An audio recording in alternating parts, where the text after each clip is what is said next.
I'm delighted to be here to chair this wonderful panel on international payments. Now, to kick off, I just would like to give you just a very brief overview of what are the problems in international payments. As you know, international payments have been a headache for a long time. And only recently, or not only recently, but recently the G20 sort of re-emphasized this, coming up with a catalogue of possible measures how to address these long-standing problems in international payments. And these problems rest in large part on the architecture, on how international payments are being made. You are saying that you are going to send money somewhere, but the fact is your money is never moving, right? All that happens are account balances that are being adjusted. And this involves a lot of intermediaries, banks that are just adjusting, asset and liabilities in order to make these so-called payment chains across sometimes, a number of countries and in particular institutions. So that is costly, takes a long time, it's opaque, and the idea is how can we change this in order to make international payments more efficient? And there are different avenues. Myself, I work on a number of projects using so-called central bank digital currencies. The idea is to establish more direct international payments relations, effectively using a peer-to-peer approach in order to abbreviate these monetary relations I've just described. So the problems are well known, have been around for a long time. I think maybe one interesting aspect that has rarely been analyzed is what is the role of the very high level of concentration of the currencies that we are using. So you will know the BIS recently published the triennial report about foreign exchange turnover, and what you'll find is over the last 20 years the dollar has remained the dominant currency, representing about 90% of the other leg in a foreign exchange transaction where you have two legs, right? So maybe this concentration, this reliance on just a very small number of currencies is part of the problem why we have been struggling so much to address improving these international payments. So we have a fantastic panel to discuss this. The idea is for everyone to give a brief overview. I know the governor is going to have a bit of a presentation, so I put you last, but you're also last on the program. We start in the order as it is on the program. So with Piero Cipollone, it's okay. Deputy Governor of the Bank of Italy. Then we have Jean-Pierre Landau, who is professor at SciencesPo, former governor of the central bank, deputy governor of the Central Bank of France. You never know. And Daniel Eidan, who is working with the BIS. He comes from a fintech background and is working on a number of exciting CBDC projects, some of which I'm also working on. And certainly last but not least, Governor Marouane Abassi, who is governor of the Central Bank of Tunisia. All right, so we kick off with Piero. Is this working? Yes. Oh, first of all, thank you for the invitation. Good morning to everybody. It's a real pleasure to be here. So to jump in the middle of the matters, it's obvious that efficient, fast, reliable, affordable payments, both retail and wholesale, I think are the backbones of international trade. All the advantage we have achieved in international trade due to improving in the communication and transportation technology, as well as the reduction in the tariff and duties at the boundaries, those improvements can greatly bring great advantage to consumers worldwide.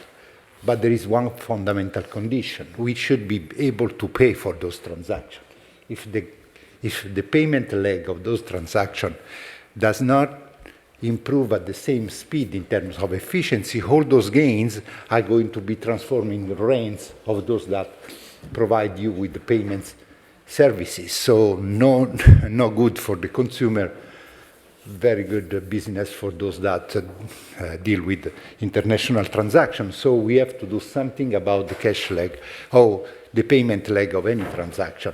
That's why I think the cross-border payments should be high in any agenda dealing with international trade and, as a matter of fact, international policy agenda.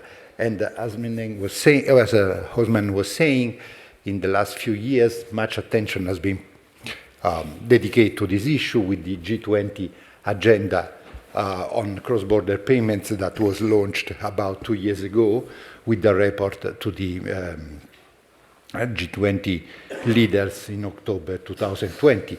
Much work has been done in the last 2 years. Most of this has been stock-taking exercise to figure out where we are.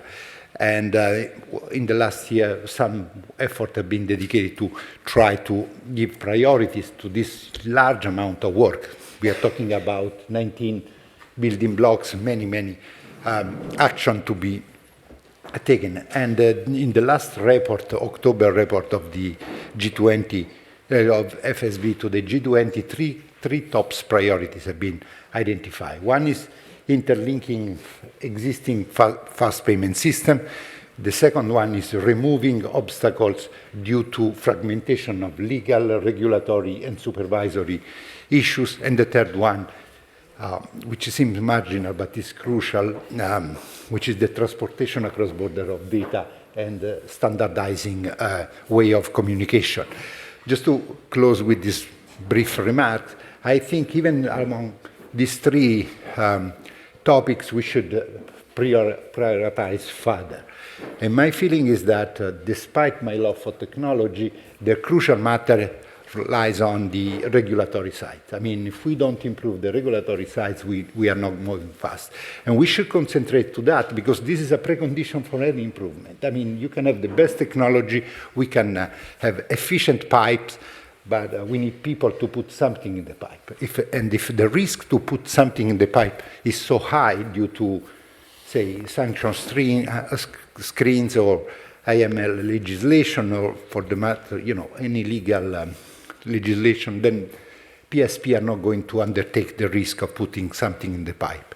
And one last word. So far, this has been just a G20 agenda. It's about time that we extend it beyond the G20 agenda, because those are the non-G20, the people living in the non-G20 agenda are the ones, G20 country are the ones that are suffering the most out of this. Thank you very much.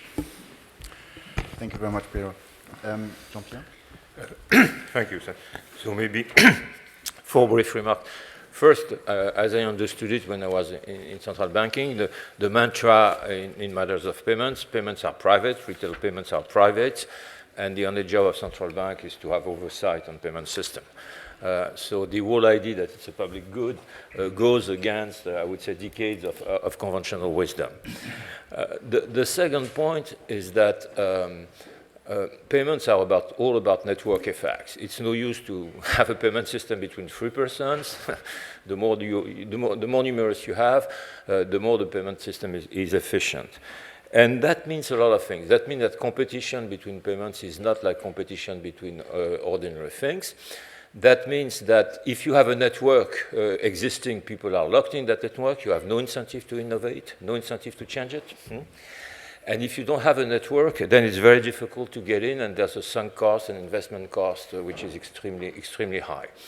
And so the system as itself would not evolve into facilitating cross-border payments. So that's where the public good aspect comes in, because the economics of payments are not just like the economics of goods.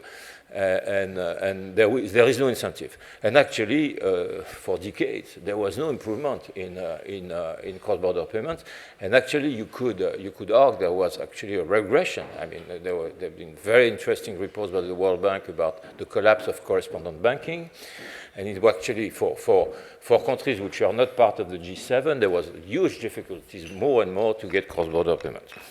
So that's the second point. So the economics of payment do not necessarily bring spontaneous and quick innovation. Then came the crypto shock, and that's a very interesting thing. We've been very attentive recently on the dark side of crypto, and there are many dark sides of crypto, and I don't know whether cryptos have a future. But I think we should always be grateful forever of the competition that cryptos have introduced in cross-border payment system. Because whatever their inefficiency, whatever their problems, whatever the dark side, on cross-border retail payment, crypto systems are very competitive with traditional system, bank-based traditional system, because precisely those bank-based traditional systems have not innovated for two or three decades. So we must be very grateful to crypto for that. And if I can be a little bit irrespectful, the whole agenda about cross-border retail payment is actually an agenda of protecting the role of banks in cross-border payments, because we could have a very different view of cross-border payments. If Libra has been allowed to prosper, Libra would have been a cross-border retail payment system with no banks, okay? So, seeing from the outside as an irrespectful academic, I see the whole agenda about developing retail payments cross-border as an agenda of protecting the role of banks in cross-border payments. And I think at the back, I think it's a valid agenda, but I think in the back of our mind, we should always think there's another possible system, and there are other possible systems of cross-border payments, and we should keep them alive just for the sake of competition. This is a very good business case. So this being said, if you look at the role of the public and the public good aspect, I think there are three aspects. There are the technical dimension. The governor mentioned it. If you don't agree on the technicalities, you cannot make an investment. They are the prerequisite for investment. I think this is a very important point, and it's not easy to agree on technicalities. The second point is the infrastructure. We are talking of billions and billions of infrastructure investment at a moment where capital, in my view, is going to become very, very scarce at the world level. We have other priorities. We want to invest in climate transition. We want to invest in infrastructure. So is there a case for investing trillions in infrastructure payment? And I think the economic case on the standalone is not clear. I mean, we have to compare the utility of this to its cost. But of course, if central banks are modernizing their domestic payment system, if they are introducing CBDC, they will have to make this investment anyway. So there's a sort of opportunity window to do it, because anyway the investment will be coming, and if the investment is coming, therefore there's an interest of internalizing this cross-border dimension immediately, and I think that's the whole issue. And finally, nobody's going to mention it because there is a geopolitical dimension. Okay? Network effect allow you to sanction, allow you to exclude, allow you to deprive people from services. And of course, we heard about SWIFT as a vehicle for sanction, as a vehicle for exclusion. And so I think it would be a little bit partial and not comprehensive not to think about this issue in terms of the geopolitical conflicts that we have now in the world. Thank you very much, Ousmene. Merci. Daniel? Wonderful. Thank you. Thank you, everybody, and thank you, Mark, for inviting me to this wonderful event. Maybe as maybe one of the only computer scientists in the room, I'll try to add a little bit of a technical lens to the discussion. So I work for the Bank for International Settlement as part of the Innovation Hub, and I like to start by saying that usually saying the word central banks and innovation in the same sentence is somewhat of an oxymoron. We like to think of ourselves as a bumblebee. We're not supposed to fly, but somehow we do. So we're trying to bring innovation into the central banking world. And really our focal point is creating public goods as intellectual property on behalf of the central banking community. We don't only work on central bank digital currencies, we have a bunch of other topics, but today I'm going to focus on central bank digital currencies in the context of cross-border payments. So when we think about the innovation cycle, we think broadly about an iteration between three things: the desirability of a certain product, the technical feasibility of that solution, and then lastly, the viability of that solution. So the desirability, I think, is well understood. We spoke a little bit about the G20 roadmap, the problems with cross-border payments today: high cost, low speed, opaque transactions, various operational complexities along the correspondent chain, and ultimately also limited access both on an individual and on a countrywide level. So there's a clear desirability for improvement. Next, we can shift and talk about kind of feasibility, and that's largely kind of a technical topic. Is this technically feasible? Can we build this? Will it work? And if the answer to that is yes, then last but not least, we can talk about viability. Is this a viable solution? Will it find a place in the market? Will the central banks use it? Will the commercial banks use it? Will it ultimately benefit the ecosystem? So when we think about that technical viability, I think we can think about first principles around cross-border payments, and maybe we can map central bank digital currencies onto how they can address them. So the thesis of central bank digital currencies is that the potential is there to enable instant, atomic, peer-to-peer settlement in central bank money. That is the thesis. And the question is that a feasible structure that we can build and operate in a production context? So when we think about central bank digital currencies, kind of from a definitional standpoint, they're a liability of the central bank. They are by definition electronic. They are accessible depending on whether we bucket them as a retail or wholesale central bank digital currency. In the retail context, they would be accessible at large. In a wholesale context, they would be accessible to commercial banks, central banks, and other financial market infrastructure providers. And the objective is to try to resemble as much as possible this peer-to-peer settlement structure, where we can settle transactions, where we can discharge an obligation, clear and settle all at the same time. So a lot of the conversation at a technical level is, maybe some of the first questions I get is, do you need a blockchain for central bank digital currency? And the answer is that you don't need a blockchain for central bank digital currencies. That's not a prerequisite from an implementation standpoint, but I would argue that the technical attributes of blockchains, or maybe broader speaking, distributed ledger technologies, which is probably a more appropriate and fitting name, lend themselves particularly well to central bank digital currencies, specifically in the context of cross-border payments. In the context of cross-border payments, of course, you have a group of stakeholders that is distributed by nature. Usually these actors want to have some degree of autonomy and sovereignty over their infrastructure and over their policy and regulatory decisions. And distributed technologies will often lend themselves well to those type of implementations. So when you think about the architecture of distributed ledgers and the architecture of kind of cross-border payments at large, there's a nice mapping that lends itself well to these type of implementations. So when I zoom in maybe and think about the work that we've done at the Innovation Hub, we've done a couple of large-scale projects to test the technical feasibility of these type of platforms. Namely, we've done a project called Project Jura that was a joint project with the Banque de France and the Swiss National Bank. We've done a project called Project Dunbar that was led out of Singapore with Australia, Malaysia, and South Africa. And I had the pleasure of leading a project called Project Mbridge that was run out of Hong Kong with the Hong Kong Monetary Authority, the People's Bank of China, the Central Bank of the United Arab Emirates, and the Bank of Thailand. So the most recent experiment was indeed Project Mbridge. And in the context of Project Mbridge, what we did is not only did we build the technical platform, but we put the platform into kind of what we would call a pilot environment, where it's kind of a ring-fenced environment. But in that ring-fenced environment, we would issue real central bank liabilities onto the platform. And in a limited time of 6 weeks, what we were able to do, we were focusing on international trade and settlement for international trade. And what we were able to do was we were able to issue central bank digital currencies directly onto the platform. In that context of the platform, every central bank onboarded 5 of their largest commercial banks onto the platform for a total of 20 commercial banks.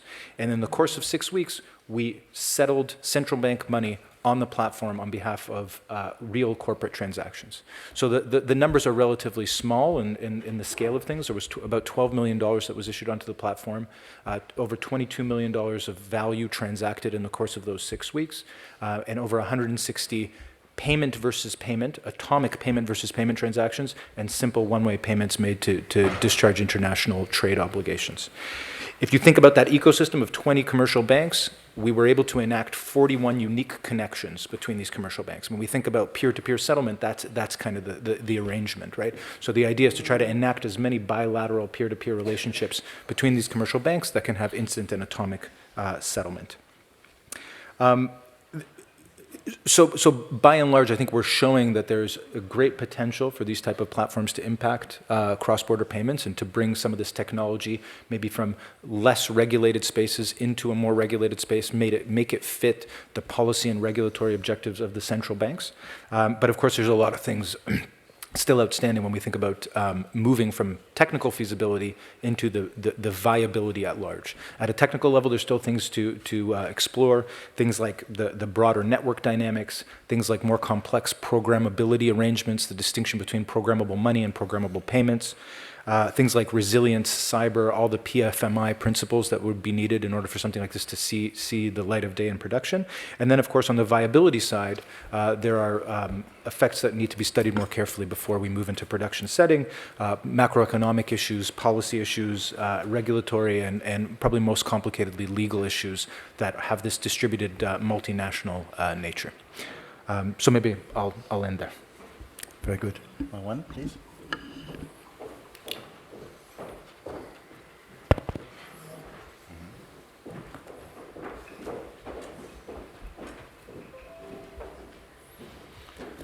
It should be.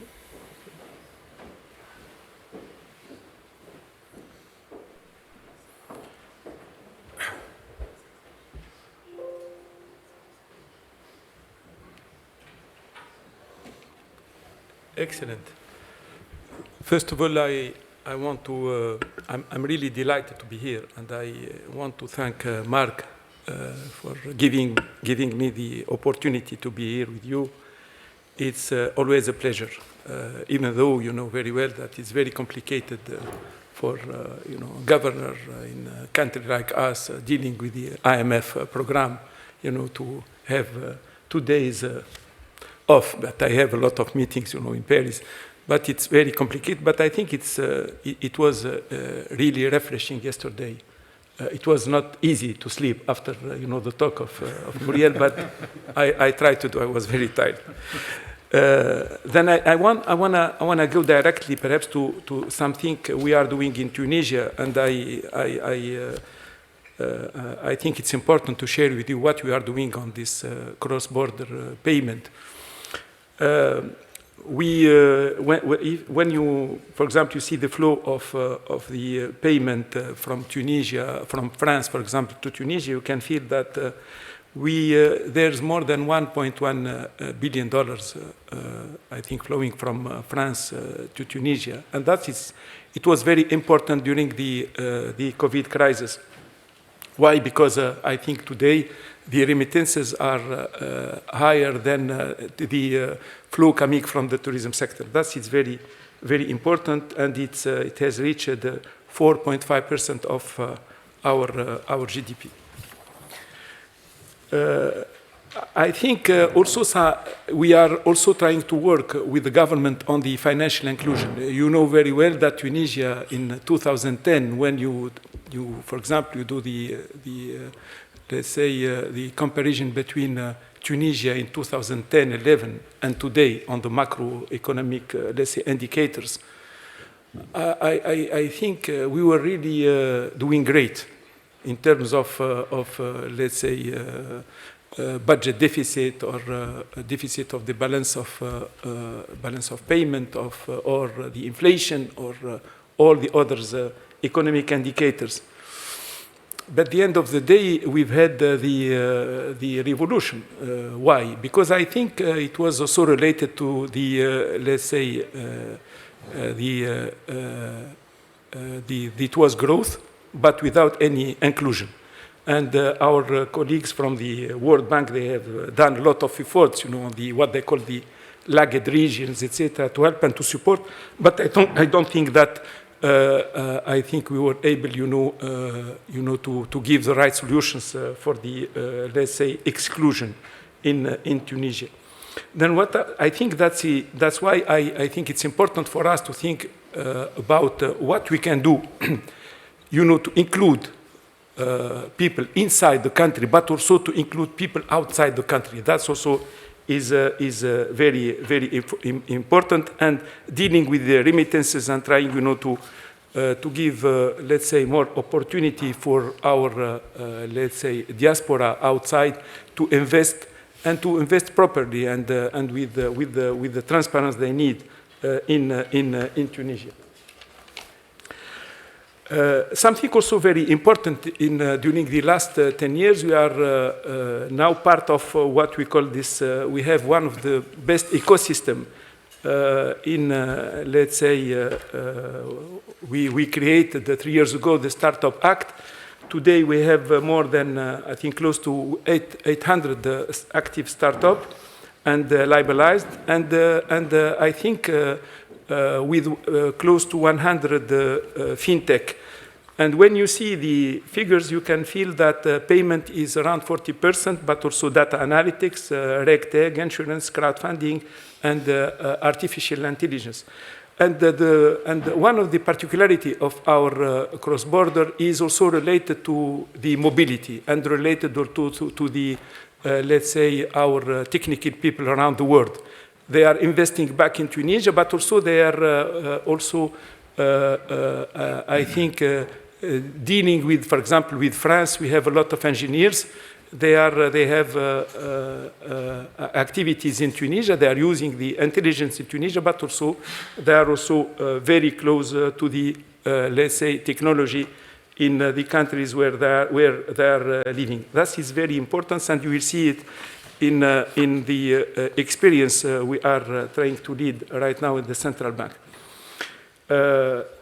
It's very important also to understand that today we need also to create what we call this payment system for non-banks. 3 years ago, we are creating the establishment of payment. Till now, we agreed 4, and I think the telco are coming, and we hope that by the end of this year, we will have 6 to 7 what we call the payment system for non-banks, the establishment of payment, and that is very important for the financial inclusion. Now, 3 years ago, we were discovering together. I remember, 3 years ago, just before COVID, I was in the Bank of International Settlement. It was my first meeting, and I think I met with Mark at the Bank of International Settlement and with Jacob. And I remember it was not, we're not talking about CBDC, we're not talking about crypto, etc. We were saying clearly that it's not for us. That it was 3 years ago. And I think we are moving very fast. But back to Tunis, we tried to create what we call this regulatory sandbox. And our first cohort, there's 4 fields. The first one is the crowdfunding, tokenization. The second one is the EKYC. It's very important for us on the payment system, CBDC, and the cross-border remittances. And we hired very, very good and technical people. And the idea it was to, as you said, technology is very important, but regulatory, when you don't have the right people in the right place and they understand really what should be done, it's very complicated. And I'm not coming from, I'm not a central banker. First, I'm a professor, and I was working for the World Bank. Then coming to the central bank, it was not easy, to change, to do the change management and the change, the spirit. But it was important to bring these people and to let them work with our technical people in the bank. And I think we are reaching some very important, let's say, goals right now. These stakeholders, they are very important. And we need, as I said, to construct this, what you call this dialogue with these. And that is very, very, very important. It's not easy. It's taking a lot of time, but it's very important, to talk together and to try to find out the way to do it. And we are not also talking only to our diaspora or to the technical people in Tunisia and outside Tunisia, but also we are also talking to the other central banks. We have the opportunity to talk to Banque al Maghreb, to Central Bank of Algeria, Libya, Mauritania, and we are trying also to put all these technicalities together. On the experience on the cross-border remittances, I think it's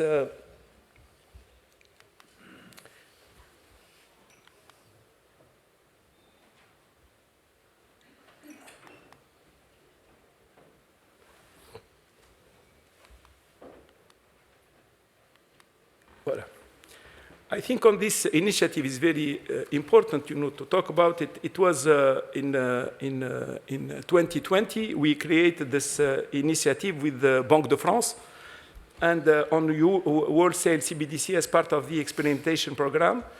I think the Banque de France, they hired this fintech. It's a Franco-Tunisian fintech. And I think with a lot of stakeholders, the experimentation carried out a digital euro wire transfer between two individuals located in France and Tunisia through transfer of wholesale CBDC between Banque de France and Tunisian Central Bank. The transfer was conducted via interbank transaction solution based on blockchain technology, operated by a fintech, and the two central banks carried out under secure conditions.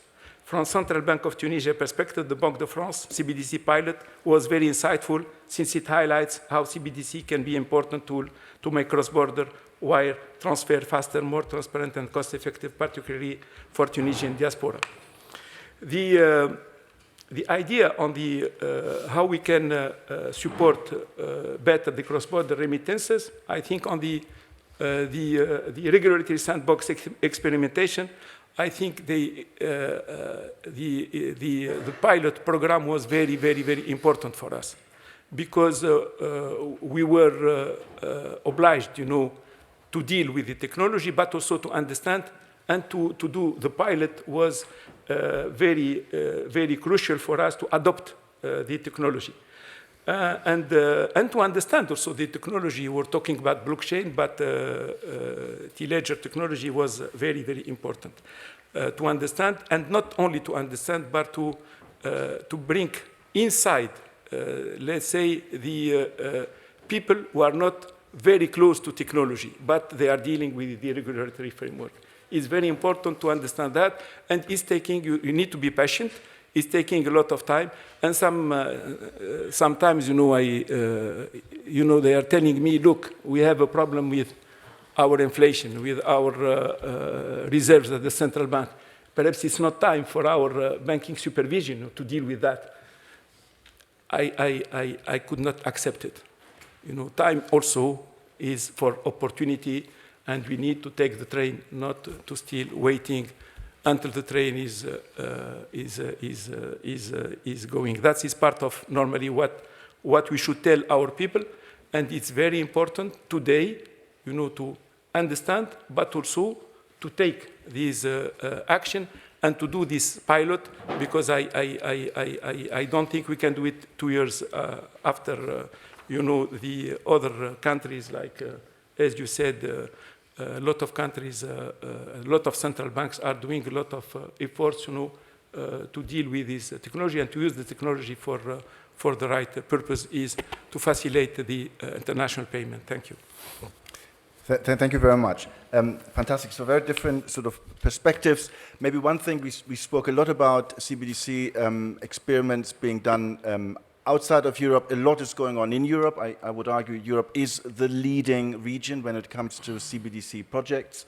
There is e-krona in Sweden. There was the project Jura between Central Bank of France and the Swiss National Bank, which was the first time it was a pilot where real CBDC was being transacted in a completely new architecture where you had a direct exchange of central bank money cross-border, so you could actually settle payments in central bank money, something that was never done before. Europe is, is one of the key regions when it comes to, advancing a CBDC. So Piero mentioned regulation. I think that's a key thing, and maybe we need to rethink about regulation, because it's very unlikely we will, identify common regulation for all the countries. Maybe we need to think very differently about how to implement it. Jean-Pierre, I think the point you made about the network effects and the economics of payments that may be adverse to change, yes, I think that's a key thing. So how can we incentivize change? We have the DLT pilot regime in Europe now that will kick off in March of next year. The idea is to build, amongst others, settlement systems and multilateral trading platforms on blockchain. Will there really be interest? Because the incumbents, may have little incentives actually to engage along those lines. You see. Daniel mentioned Project Enbridge. Also, this project, I don't think it can be overemphasized in its importance. Here, 4 central banks use central bank money for international payments between 20 commercial banks. allowing effectively, and some of these payments were made so-called atomic, meaning a true payments versus payments, so both legs of the transaction have to succeed or none succeed. It means there are no open positions, there's no risk, there's no settlement risk in these payments. So it's a completely new way of thinking about making international payments. And then I think what Marouane said, very important, remittances is being highlighted as a key thing. I have to admit, I'm not sure central banks have a role in remittances, but surely CBDC can play a role by making these transactions more direct and thereby lowering the cost. And this will affect, it's the largest financial flow in the world, and it will affect many lives of people around the world. So what I'd like to do is maybe ask another question to the panel, but also do think about a question you may have to the panel, and then we take questions from the floor. We spoke a little bit about projects we're working on, etc. But what do you think would it take in order to bring real change? What is the sort of, where would you focus on in order to bring change that could mean a meaningful transformation of international payment? Could you quickly reflect on that? Piero, would you like to start? Yeah. Sure. As I said, I mean, the good news is that there is a lot of experimentation going on over there, right? There are, at the CPMI, which is the body that deals with the international payments, they've been reflecting on the technology, mostly on the technology. And despite all the hype on CBDC, they focus on a more traditional, maybe boring, but more effective solution, which is linking fast payment system. Around the world, there are 60 jurisdictions that have fast payment system. And so the technology is already there, the investment has been done. So it seems to be a smart idea to try to link them, and can be done. Actually, we at the Bank of Italy, on behalf of the Euro system, we did an experimentation with Buna, which is the payment system of the North African and the Gulf country. With one link, we were able to connect all the Euro area country with the 16 country in Buna. That's a smart way to make a step forward, maybe incremental, but you learn how to solve problems. So one way is to keep working on this dimension, especially at the regional level, where, for example, the differences in terms of regulatory legal framework are the smallest, and maybe they can be worked out. That's what we are doing, for example, with Sweden. So an incremental approach might be helpful in a way to keep the momentum going and showing to people that something can be done. At the same time, we need to think carefully what's next. What will be the next technology once we have understood a little bit better the implication of using CBDC at wholesale level, because I understand all the advantage that can be made on the side of payments, on the wholesale payment, but when you start to deal with the wholesale CBDC, you start talking about monetary policy, and it's a completely ball game. I mean, that's a completely set of issues that we should think of. So it seems to me that we have to exploit the opportunity that we have today, keep linking those fast payment systems, and there is a trend around the world. In East Asia, they are doing many experimentation. Actually, they are doing a real project. Singapore connected with India and with Thailand. So they did it. We should be able to do as well. And at the same time, do all much effort, we put as much effort as we can in trying to smooth out or at least reduce the fragmentation in the regulatory framework, because this is the fundamental for any kind of solution we want to adopt. I keep repeating, technology is not the constraints. The constraint is our own rule. So that's where we should put our effort. Well, thank you very much. Jean-Pierre. Yeah, I would say keep competition open. I would say keep competition open. I don't think the system, the private sector will adjust spontaneously if they don't have the pressure of non-banks. I think it's very important. This is a fundamental intuition in Europe. The whole payment regulation in Europe is geared towards increasing competition. I think it should be the same in the cross-border framework. I think non-bank solutions should be kept alive. They should not be killed. So they should not be given a competitive advantage either, but they should be killed alive. In Europe, we have this European Payment Initiative, which was supposed to come up with a very nice integrated retail payment system. Apparently, for the moment, it doesn't make much progress. So I was thinking in my mind that authorities may nudge the process a little bit towards more dynamism. It's a great project if it succeeds, right?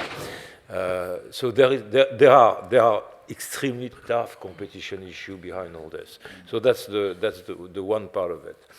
And the other part of it, I agree. I mean, we all, it's very nice to hear about experiments of platforms between CBDC and so on. That's not the issue. The issue is regulatory, is compatibility. It is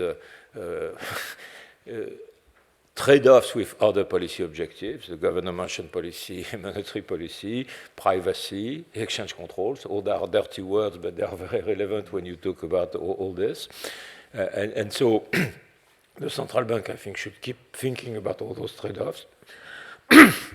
I expect personally that the CBDC hype will slow down a little bit because the threat of the cryptos is not there anymore. So it may, but I think it's a very valid move.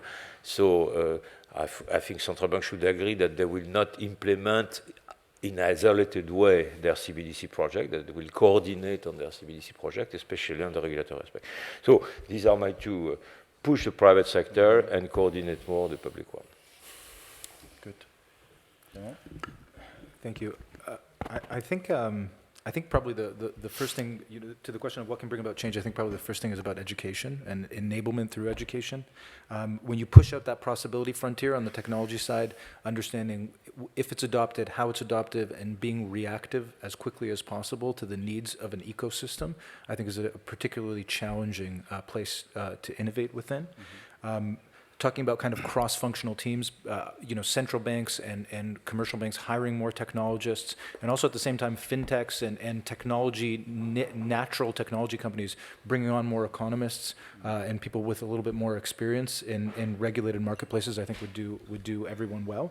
And I think understanding the right layer of abstraction when you deal with these technology things and learning by doing, and understanding in particular which problems are innate to technology limitations and which problems actually have nothing to do with technology at all and are human and economic problems that won't change independent of what hammer we choose to hammer the nail with. And last but not least, on regulation, I think that it's important to think about the technology's impact on regulation. We can think a little bit about programmability and embedded regulation is something that we're thinking about a lot at the Innovation Hub. And then getting the time horizon right with innovation. Talking about connecting faster payments is a wonderful example of something that's a little bit more incremental and much more practical and will likely have a real effect on the ecosystem much quicker. But that's an incremental change as opposed to a radical change. And I think that we have to be kind of constantly balancing the time horizon to get the innovation frontier correct. Very good. Marouane, would you like to add a comment on what could be the next project for? No, but for us, what it's really, I think, important to do is to continue working on trying to accommodate, our regulatory framework. But we are not dealing alone. I think the international community really very important. You said, talking about Bune, there's a lot of experience in Africa, and we are very close, to the African ecosystem with M-Pesa and others, etc. And there's huge innovation, but we are not really working efficiently, to be frank. You said Bune. I was part of the governors who were behind Bune 3 years ago, and it was not easy. I'm not talking about Europe or the US with dollar and euro, etc. It was inside, our, let's say, central bank governors in the MENA region. It was not easy to be accepted. And today, we are part of BUNE. Some of the major banks in the Middle East are not connected to BUNE. You are connected to BUNE. There's a lot of commercial banks that are not right now connected to BUNE. There's big experience with the Afrexim Bank, with the African Development. There's a lot of possibility of connection, and I think we need to be able, to put all these people together. On the education side, we are perhaps per capita one of the most important country in the what we call the IT engineers. But the problems, we are, of course, in Tunisia, it's costly, to produce an engineer, an IT engineer. But once he's on the market, and then he's hired in 5 days or 6 days by a French company or a German company or US company, etc. And that is part of the brain drain. That's why I'm talking about mobility. That's why, on the you said this fragmented framework, etc.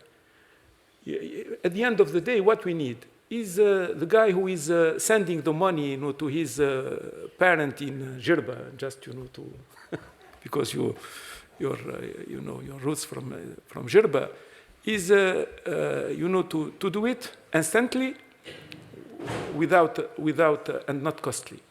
Today, when you see today, I just got the information from the central bank.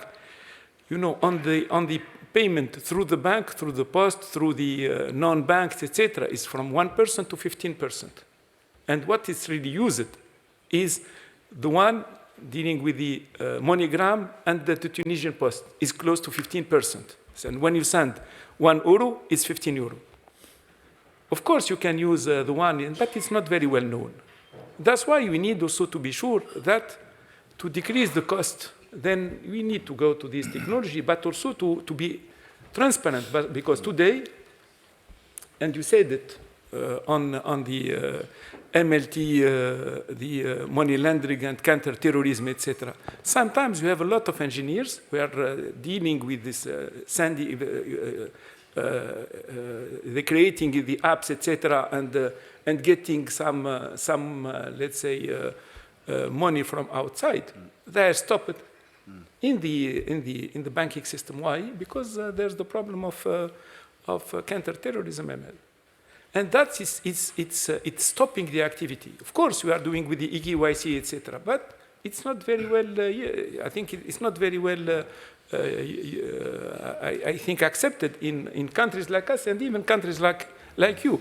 That's why I think the idea to put also our information system together and to manage better the risk, because all these guys are not terrorists, they're not they're engineers, and there's the mobility, etc., and they have to do their work from their countries. That also is part of normally on the regulatory framework we should work on. Yeah. Well, thank you very much. And I think the informational advantage of blockchain, this is something, I mean, we talk about blockchain, for transaction, but it's the informational advantage. Of course. In theory, you can trace any payment through its entire life. So we will know if this originated in a how to say, in a legal or in an illicit sort of environment. So that may be one of the biggest advantages actually of blockchain itself. Please, if you have questions, do raise your arm. I'd be happy to take questions from the audience. Over there, Carlo, and then the gentleman over there. Is there another question? Maybe we can bunch, take 3 questions. Is there another question? Okay, so then we go for the 2. Carlo, before you start, just one comment I'd like to make. Competition, I think, Jean-Pierre, as you mentioned, is key. And indeed, the push that came from the crypto world, I think it sort of was a wake-up call, I think, for the central banking community in large part. And a lot of innovation does come from the crypto sector. And this is why, Piero, I'm a little bit more skeptical when it comes to faster payment. Faster payments were introduced 20 years ago.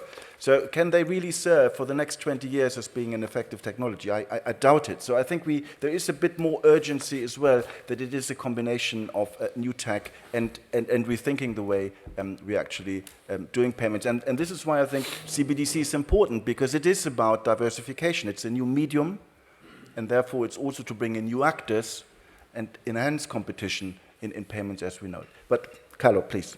Okay. My point is really to pick the brain of this distinguished panel in the tension that we have about the payment system being at the same time a public good and a private good. I mean, CBDC is the dream technology from a payment point of view. It settles directly in the central bank's accounts, and so is what by definition makes a payment final and safe. But it costs money to produce. How is the cost recovery principle? What are the charges? And this, of course, if it were sufficiently cheap, would crowd out all the other private payment technologies. And by definition, you cannot have a fair competition between the central bank who sets the regulation and the private sector. And as we have heard, as we economists, we all know that it is competition, a certain degree of regulated profit making that stimulates technology advance. So there is a conundrum out there. How do you think is best addressed? Thank you very much. And the gentleman over there.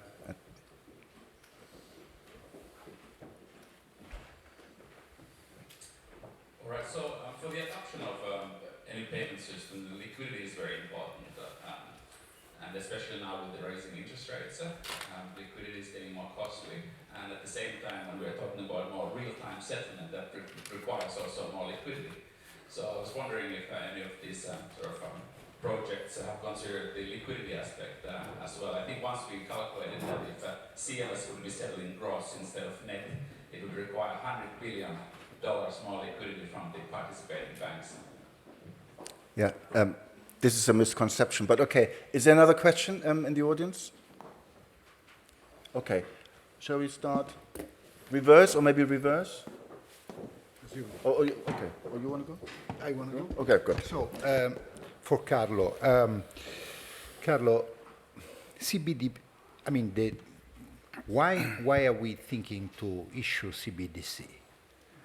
It's not because CBDC has to replace commercial bank money payments. That would be a crazy thing to do. The fundamental reason why central banks are thinking to issue CBDC is exactly to preserve the possibility for commercial banks to keep doing their job, issuing commercial bank money. But we need a monetary anchor to do that. So CBDC has the same meaning of cash today. Cash today is the ultimate way public has to pay in a safe asset issued by the central bank. Exactly the same kind of tools we need for a digital world. That's the fundamental reason why we need CBDC. It's not going to replace. Actually, it would be a disaster if the CBDC would replace the commercial bank money. That's why we have to strike the right balance. And this has a lot of implications, limits. So that's why we are struggling with the way to limit the holdings of CBDC across citizens. Do we need to have a physical limits? Do we need some kind of pricing limitation and so forth? So that's why we have to solve the inherent conundrum you were talking about from the start, remembering why we are issuing CBDC. On the liquidity, if I may, it's exactly the opposite, I would say. Today, since we don't have fast payment across Europe, the euro area, the estimates are that we have 200 billions of money locked into, the transaction. If we do fast payment system which settle instantaneously, then we would, free all this amount of money. So it's exactly the opposite, especially if the fast payment system that regulates in central bank money allows the special account to be counted as a reserves for the banks. This is very technical. For example, tips. There is no distinguish. The amount of money that you reserve to make transaction in tips is accounted as a reserve for the bank, so there is no loss of liquidity. It's just, denominating a pot of money to serve for that. So, and then you have, you have the safety of the finality of the payments. That's why we prefer to have a gross settlement. Thank you. Okay. Yeah, I would just support what has been said about CBDC. I think it's, if all money becomes, we have lived for 200 years in a system where private and public money were complementary, and public money supporting private money in its functions. We're moving to a digital world where public money may disappear because public money is cash for all purposes. And so we want to reproduce in the digital world the kind of complementarity that we have in the physical world. What I'm realizing, the more I participate to those panels and the more I think about it, may be much more complicated than we thought initially. And that's that's why I think the projects may take a couple more years to evolve and to mature than I would have said a year ago.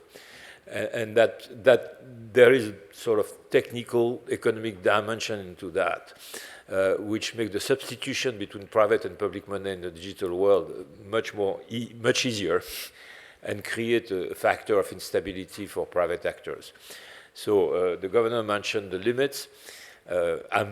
I'm still very skeptical about the kind of limits which are considered, because it's very hard to tell people you must use public money, but you don't have the right to hold more than very small amounts. And then the network effect will play against public money. So there's a lot of dilemma there to be dealt with. So it's going to be more complicated. But I think the fundamental intuition is there. We have never lived, in the last 400 years, in a world of pure private money. Never. And the periods we tried in the US in the 19th century have led to the kind of manifestation which led to the creation of the Fed. So do we want to be in a digital world without public money? That's, I think, the basic question. And I think the answer is no. Now, how to deal with that new situation is going to be, as I said, more complicated than I thought. Thank you very much. Daniel, I can please. supplement maybe a little bit. So maybe I'll talk about the liquidity first. I guess one of the questions, the outstanding questions is, does instant settlement counteract the need for liquidity? So if you can provide instant settlement, you still need the same liquidity requirements. And I think there's two camps on that. But acknowledging the issue around liquidity, I think that there's a question of whether central banks can play a bigger role in either providing liquidity savings mechanisms or backstopping liquidity, specifically using their own balance sheet in currencies, in foreign currencies, which is something that I think we're going to look into. There's some wonderful work coming out of the BIS now on swap lines and liquidity bridges, and I think that that's going to front run a lot of our thinking when we think about how we can coordinate kind of practical experiments around liquidity. On the public versus private competition, I think that that's a very well-made point and something that we need to be aware of. But I wouldn't see them as in such stark contrast. So the way I would suggest thinking about it is a well-designed CBDC can be a platform on which innovation could potentially flourish more than it does today. When you think about innovation in the payment system today, it's layers upon layers upon layers, and it's all based on things that were designed a long, long time ago without the requirements that we have today. So maybe I can make a simple but I think a well-made analogy would to be think about it like an iPhone. When the iPhone came out 10 plus years ago, the baseline was you can browse and you don't have a keyboard, but it basically did everything that the BlackBerry did. But the real innovation was the App Store. right? The real innovation was the ability for a developer community to build on top of a solid foundation. And we couldn't imagine then what we have today. So a central bank digital currency that provides that settlement in a safe medium with the proper integration for the private sector to come on and innovate on top of, I think can create a better baseline that can foster innovation, and private sector payments can flourish as a consequence of that. If somebody in the back of their mind is saying, okay, well, where's the business model here? How do you make sure that, you know, these private sector players aren't taking a haircut off every transaction? I would argue that the real economic value is actually in the data. So I think the days will disappear where you put $100 in the pipe and $97.5 come out on the other side, like with credit card payments today. I think $100 goes in, $100 comes out, but there's a data trail that gets created, and that data is monetized, and I think that those are the business models that we're going to start to see in the future. Very good. Marouane, please. No, just I want perhaps also to, of course, you know, to share our experience about liquidity, because, you know, we are in countries like us, I think the informal economy is very important, and there's a lot of cash in the economy. And during this period of crisis, I think cash is sometimes it became really very important also on the cross-border. We have, I think, $2 or $3 billion Tunisian dinars on the Libyan borders and the Algerian borders. And I think our economy, the informal economy, is close to 25 to 30% of our GDP, which is huge. That's why financial inclusion is very important. And when I was talking about the mobility inside the country and outside the country, and why we accepted to do these 5 experiences. And it was the first one, it was on the eKYC, because we were thinking about, you know, the establishment of payment, and also the, let's say, the difficulties we will face if there's no identification, etc. We are talking right now about, you know, the ID number, and we will use it for the cash transfer. But I think 2 years ago, 3 years ago, during COVID, we were able to give for 1 million person a cash transfer through the what we call the electronic money, and that was amazing. And it was done in 15 days. We were talking about it for years. That's why I think the COVID and all the crises, they are pushing us perhaps to take the right decision.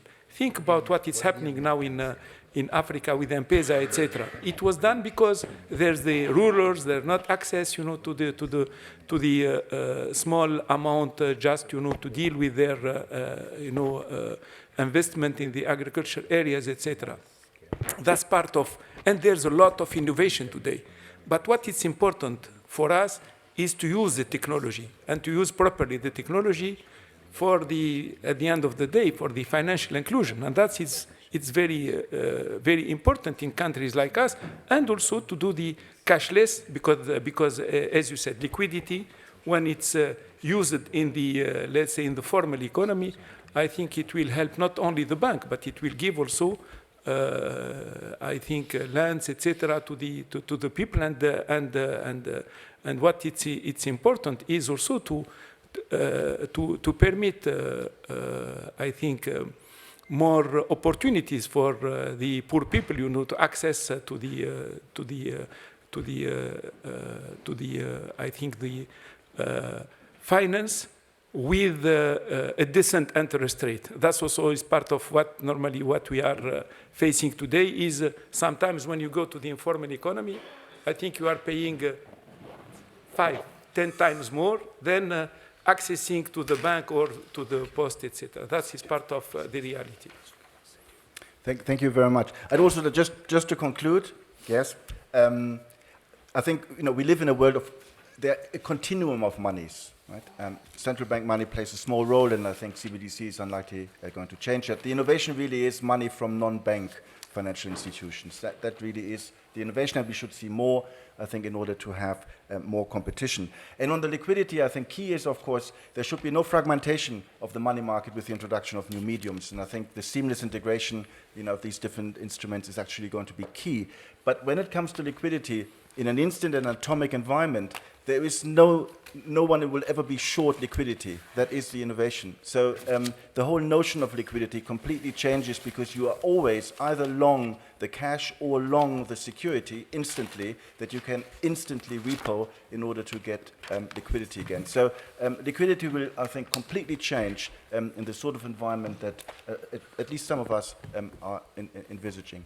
So I close the panel. Thank you very much for your interest and your time. Mark, many thanks for organizing this. Fantastic. I'm delighted to be here. Be back in person, I think, is also very good. I look forward to the next panel. Thank you.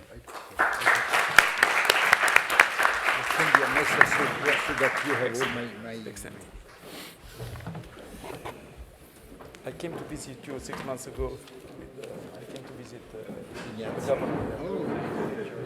But we are definitely convinced that we should make it work, definitely with Buna. We have to push with the ECB because at the end of part of the board governance. we should reach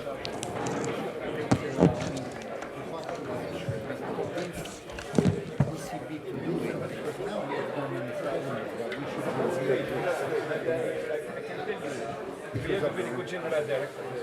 Yeah. He was, I should remember his name. He was a former employee of the European Central Bank. He's Tunisian. He's a former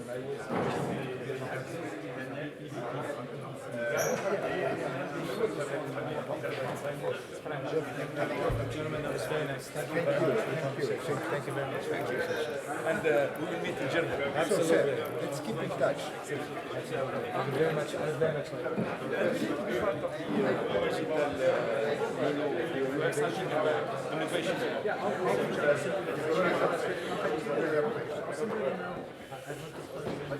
Very, very good team, working on this. I've been more than happy to answer questions. Same time zone, I'm happy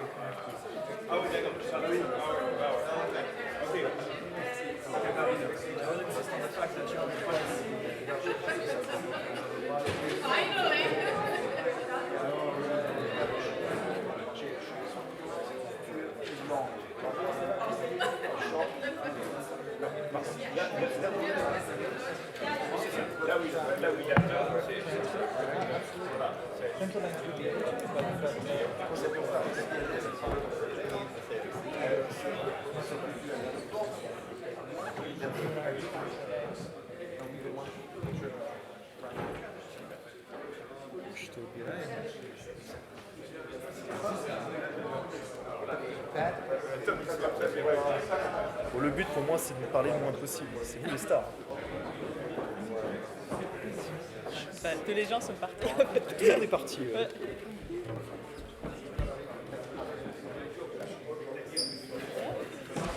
I don't need, no, I don't use slides. I think it's, exactly, I'm not using slides. This should be for I me. think it's for, yeah. Ça, c'est pour moi. Pas de quoi. Merci.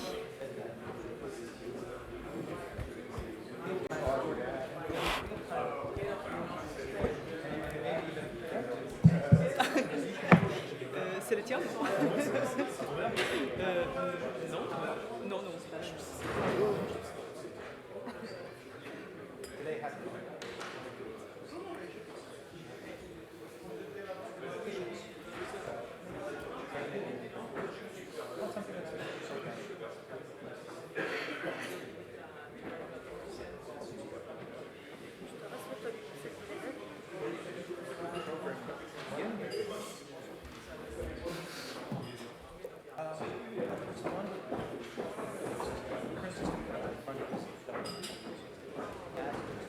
Just put it this way. I will do it again. Thanks a lot. Merci, c'est gentil. But we also need water. maybe you can steal one bottle. Need a clear voice. Yeah. Maybe you can steal a bottle somewhere. Or just, I think there are, but just, yeah.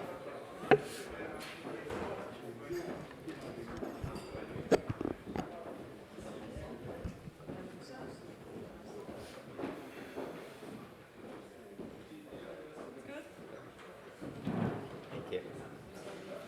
No worries, don't worry. Ну вот, не сфоткаю тебя с табличкой.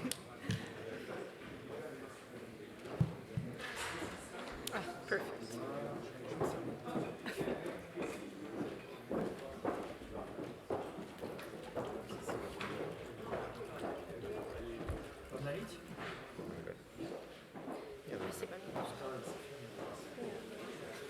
Un petit peu.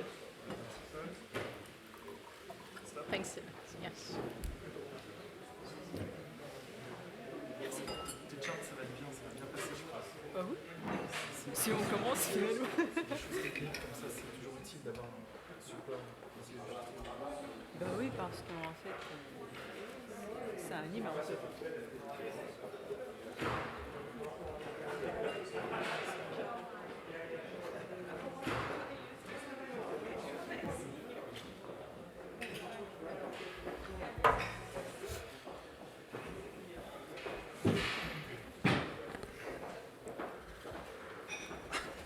Entre les deux tables.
Pardon? On peut démarrer maintenant? Let's go.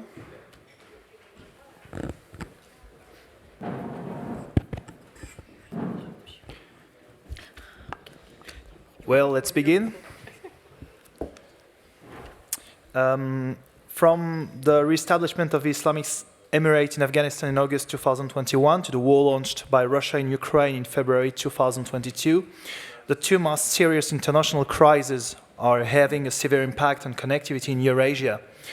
In the sectors of transport and energy, this context may result not only in major threats, but also in interesting opportunities. These are the issues our speakers will discuss. So let me please introduce them. Elena Rovenskaya, you are the Program Director of the International Institute for Applied Systems Analysis based in Luxembourg, Austria. You led a project on challenges and opportunities of economic integration within a wider European and Eurasian space, and which was focused on plausible futures of economic cooperation in the greater Eurasian space. Ekaterina Kozyreva, you are president of IEC International and consultant to UNESCAP on rail projects, and before you worked for consulting organizations and for foreign diplomatic missions in Moscow, Russia. Ambassador Romana Vlahutin, you are the former EU Envoy for Connectivity and head of policy planning in Croatia's Ministry of Foreign Affairs.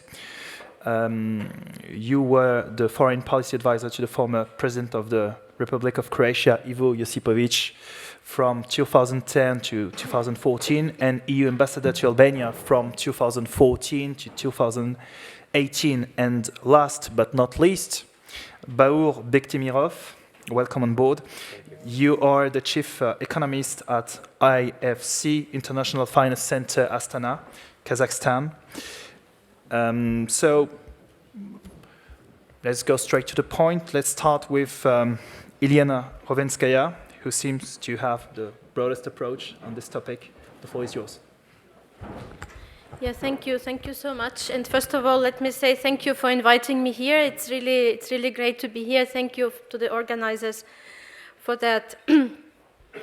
So in my short intervention, I would like to bring in 4 themes that I think are relevant for this big topic that we are discussing in this panel, shifting connectivity. So what are those big themes, not even trends, but themes that are going to shift connectivity in Eurasia? And in each of these themes, of course, nothing is predetermined, and there are many trade-offs, and there are many alternative developments that may happen. And so, of course, we don't know what will happen, but what we can do, we can look at those alternative developments sort of in a systematic way. And most of what I will be discussing will be based on a recent project that we had as part of my institution, IIASA, together with Northern Dimension Institute, where we did a foresight study into possible futures, plausible futures of trade routes between Europe and Asia. So these 4 themes originated from a co-creation process that we had with experts as part of this project. So let me move to those 4 themes. So when we discuss economic connectivity, basically we have to speak about, and if you talk about the transportation dimension of it, and in particular freight dimension of it, so we have to think about what can be transported, who will want to have it, who will want to produce it, and how this will be transported, right, by which means. So that's the framework. So speaking of who will be potential clients and potential buyers of future flows of goods, one theme, of course, that is obviously going to influence that very strongly is climate change. And climate change is going to affect many aspects of our life, but one aspect is where actually people will live. So according to a relatively recent study by Su et al., 2019, so they point at the following, that actually throughout the history, the human populations tended to concentrate and thrive in places where there is enough water and where the temperatures are kind of comfortable temperatures. And comfortable is considered between 11 and 15 degrees Celsius on average. Yeah? So it doesn't mean that people cannot live outside of these areas, but this is where most people tend to concentrate, and this is where sort of the conditions are the most favorable. So that's how the humanity has developed so far, and with the future scenarios of climate change, what this study shows is that over the next 50 years, the global warming will cause the human climate niche, so this area, to shift to the north, of course, leaving between 1 to 3 billion people outside of the formerly ideal conditions. So 1 to 3 billion people used to be in this niche, and not anymore in 50 years. Yeah? So without mass migration or effective climate change mitigation, in 50 years, 1/3 of the global population will experience a mean annual temperature of greater than 29 degrees Celsius, which is currently found only in less than 1% of Earth. So this is a major shift, and that's in 50 years. And of course, as I was saying in the beginning, this is not predetermined. That depends on mitigation efforts that we as humans will undertake or not. But at least this is something that sort of the most likely scenario that is now considered by scientists. So obviously, this will affect the Eurasian continent very strongly, and areas which are currently not very suitable for living may become more suitable, and the other way around. So those where people currently feel they can live and they can develop their economic activities will not be suitable anymore. And so that will lead to massive shifts in where people will actually reside. So that's theme number 1. The theme number 2 is who will actually buy goods and what kind of goods. Yeah, so here, again, there are many different factors, but the factor that I want to bring in is the rise of middle class. So that's a topic that, again, has, of course, a lot of uncertainty, but some facts are as follows. So the size of the global middle class globally increased from 1.8 billion in 2009 to 3.5 in 2017. So it basically doubled in about 10 years. It's very difficult in economic analysis to actually predict the income distribution. It's one of the most difficult variables for the current economic science. So that's why it's quite difficult to find reliable predictions. But one prediction that I was able to find suggests that the middle class will further increase to reach 5.3 billion in 2030. So let's say in another roughly 10 years, it will double again. And so 88%, or about that, of this additional middle class population will be in Asia. And that, again, changes, of course, very much the consumption patterns. Only China and India together will represent 43% of the global middle class by 2030. And so like the size of the middle class, the same one can say of their total income. So it's projected to actually double over this time horizon and account for 1/3 of the global GDP. And the share of European and American middle class, therefore, because of these developments in Asia will decrease from 50% in 2016 to just 22% globally by 2030. Yeah, so this is, again, a very major shift in terms of who consumes and where people live who consume and what they will consume. On the other hand, so this is one projection. On the other hand, there are other signs, in fact. Yeah, so, and we all know these figures where they show how much of the total global wealth is owned by the top 1% richest people and all of that. So some facts here. So from the year 2000 until now, the top 10% of top wealthiest people in the world accounted for 58% of wealth, of income in the year 2000, and now only 52%. So it's a decreasing trend. And if this decreasing trend continues, again, so that indicates this rising inequality. And as we know, so there are many factors that can further influence that. Digitalization is one, and there are others. So the third theme that I want to bring in is the rail transportation future.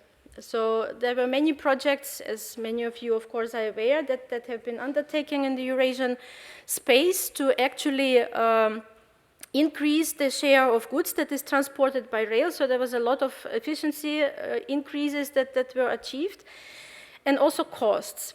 And of course, maritime transport remain obviously a cheaper option, but what we observed is that the price volatility there may be quite high. And again, it was quite famous event went from average price per container of $2,000 in some period of 2021, it actually increased to as high as 14,000, yeah, because of this container crisis that we all remember. So that shows that the volatility of the price can be quite high, and at the same time, the price of rail transportation was very stable in this period. So this factor one should also perhaps take into account.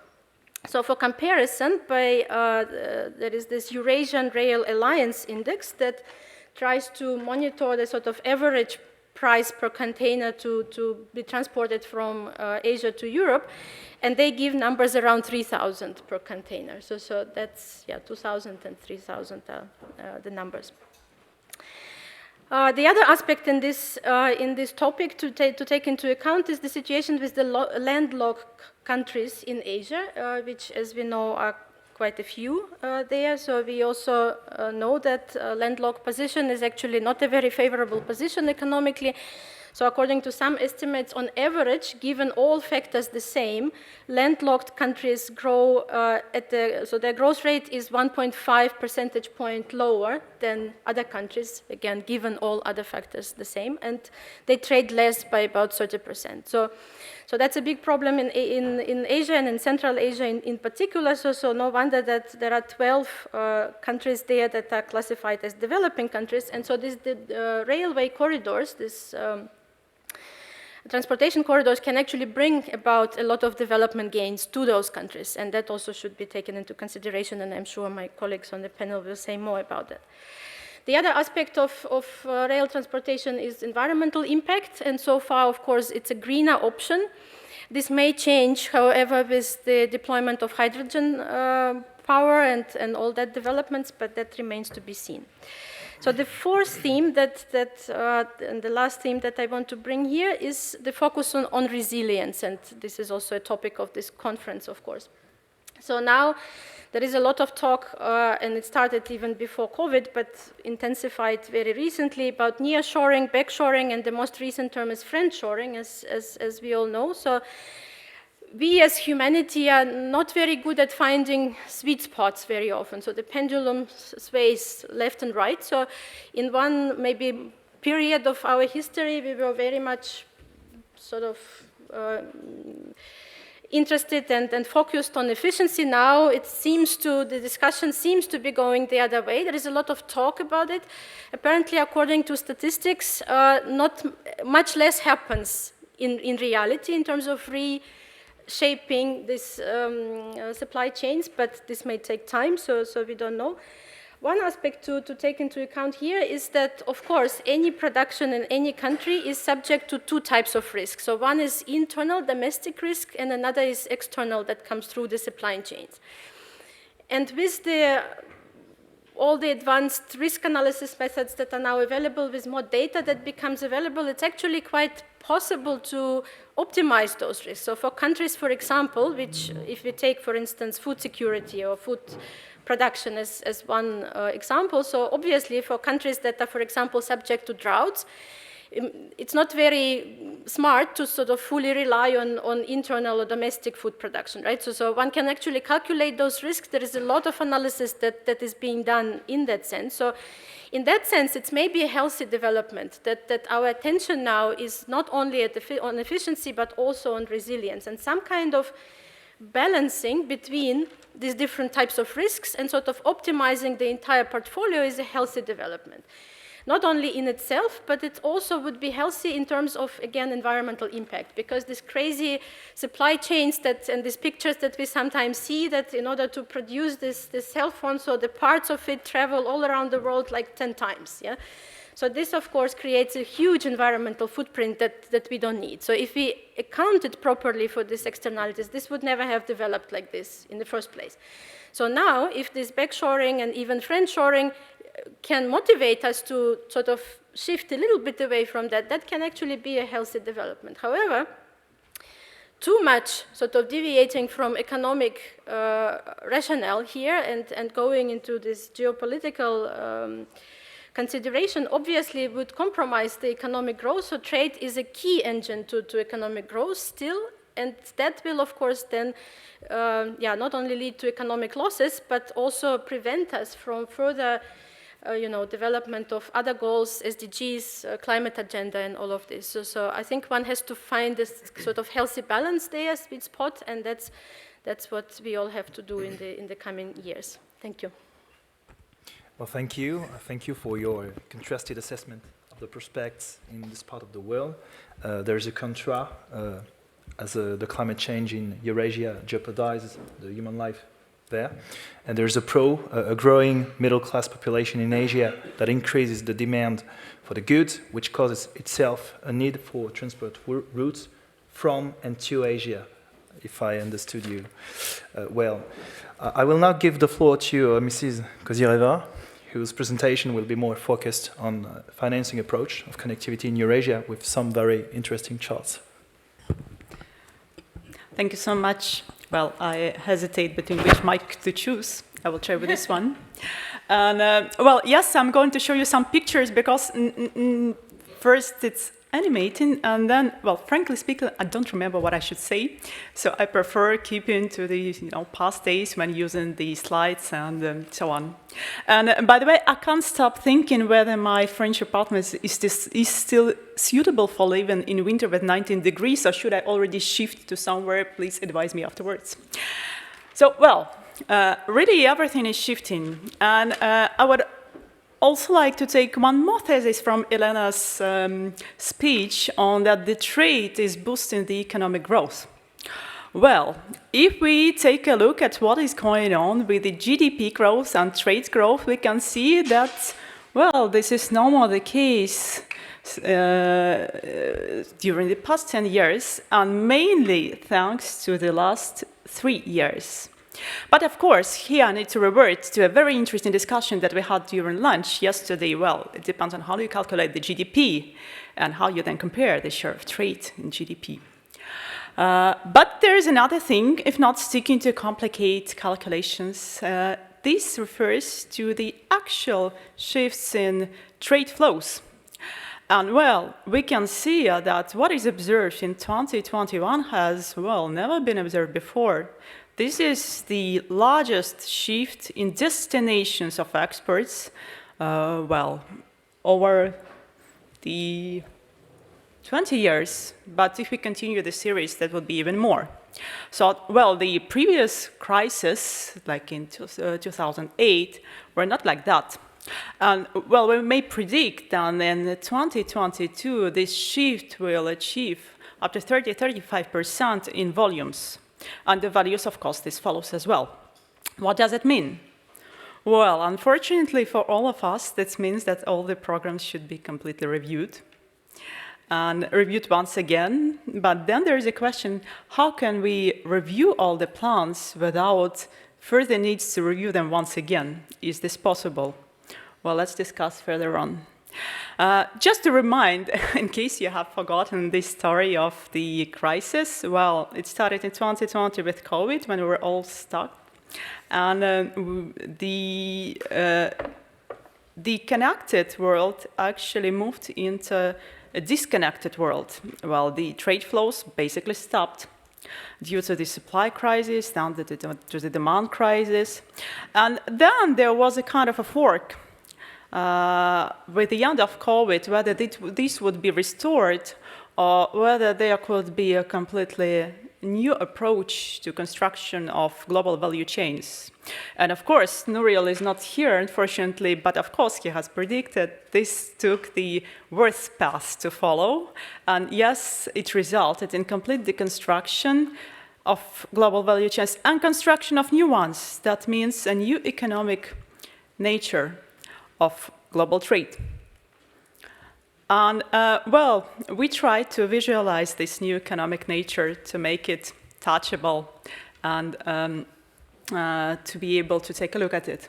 What existed before actually was the previous connectivity model connecting the largest economies with the, if I may say, corridors or trunk connections, very powerful, based on the optimal parameters and being, well, most efficient in economic terms. What happens now is the restriction of the restriction of global structure, yeah. And there are two entities that actually participate in the connections right now, the political blocks, or the geopolitical blocks, and the geographical blocks. And it is necessary to note that, well, actually, the borders between the countries of the geopolitical blocks, even if they are located far from one another, are much easier to penetrate than the borders within some geographical blocks. Let's take the example of the Middle East, for example, where you have the countries that do not even talk to each other and that cannot actually establish any kind of cross-border communications or try to avoid it. Another example is India and Pakistan, which actually could have had the wonderful connections to Europe and back with trade costs decrease, but they are not doing it because they are not within the same political bloc. And what is going on right now, what is important to note in terms of investments, in terms of financing, is there is a new type of countries that appear, the so-called connecting countries or connectors. What are these?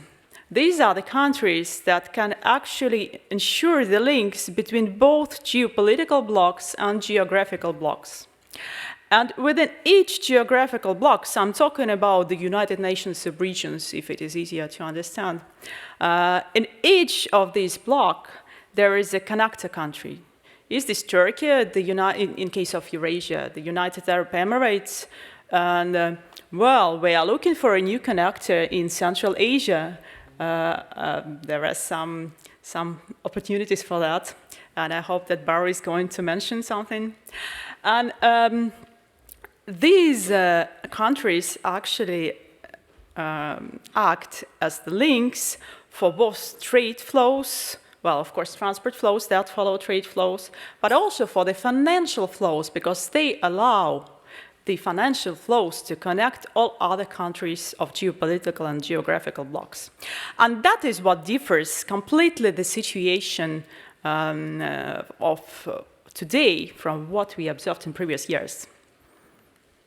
What does it mean for various stakeholders? Well, let's start for the authorities. And that really requires the new trade and transport diplomacy based on understanding all those principles of, well, new structure of global value chains, the presence of such connectors and the necessities to build links primarily via these connectors, even though these countries may not directly participate in trade or financial flows. If Iran wants to trade with Europe, it has to go through the United Arab Emirates. That's the only opportunity. But that doesn't mean that these are the trade goods moving from the United Arab Emirates to Europe. These are the Iranian goods, and the connectors is just an add-on.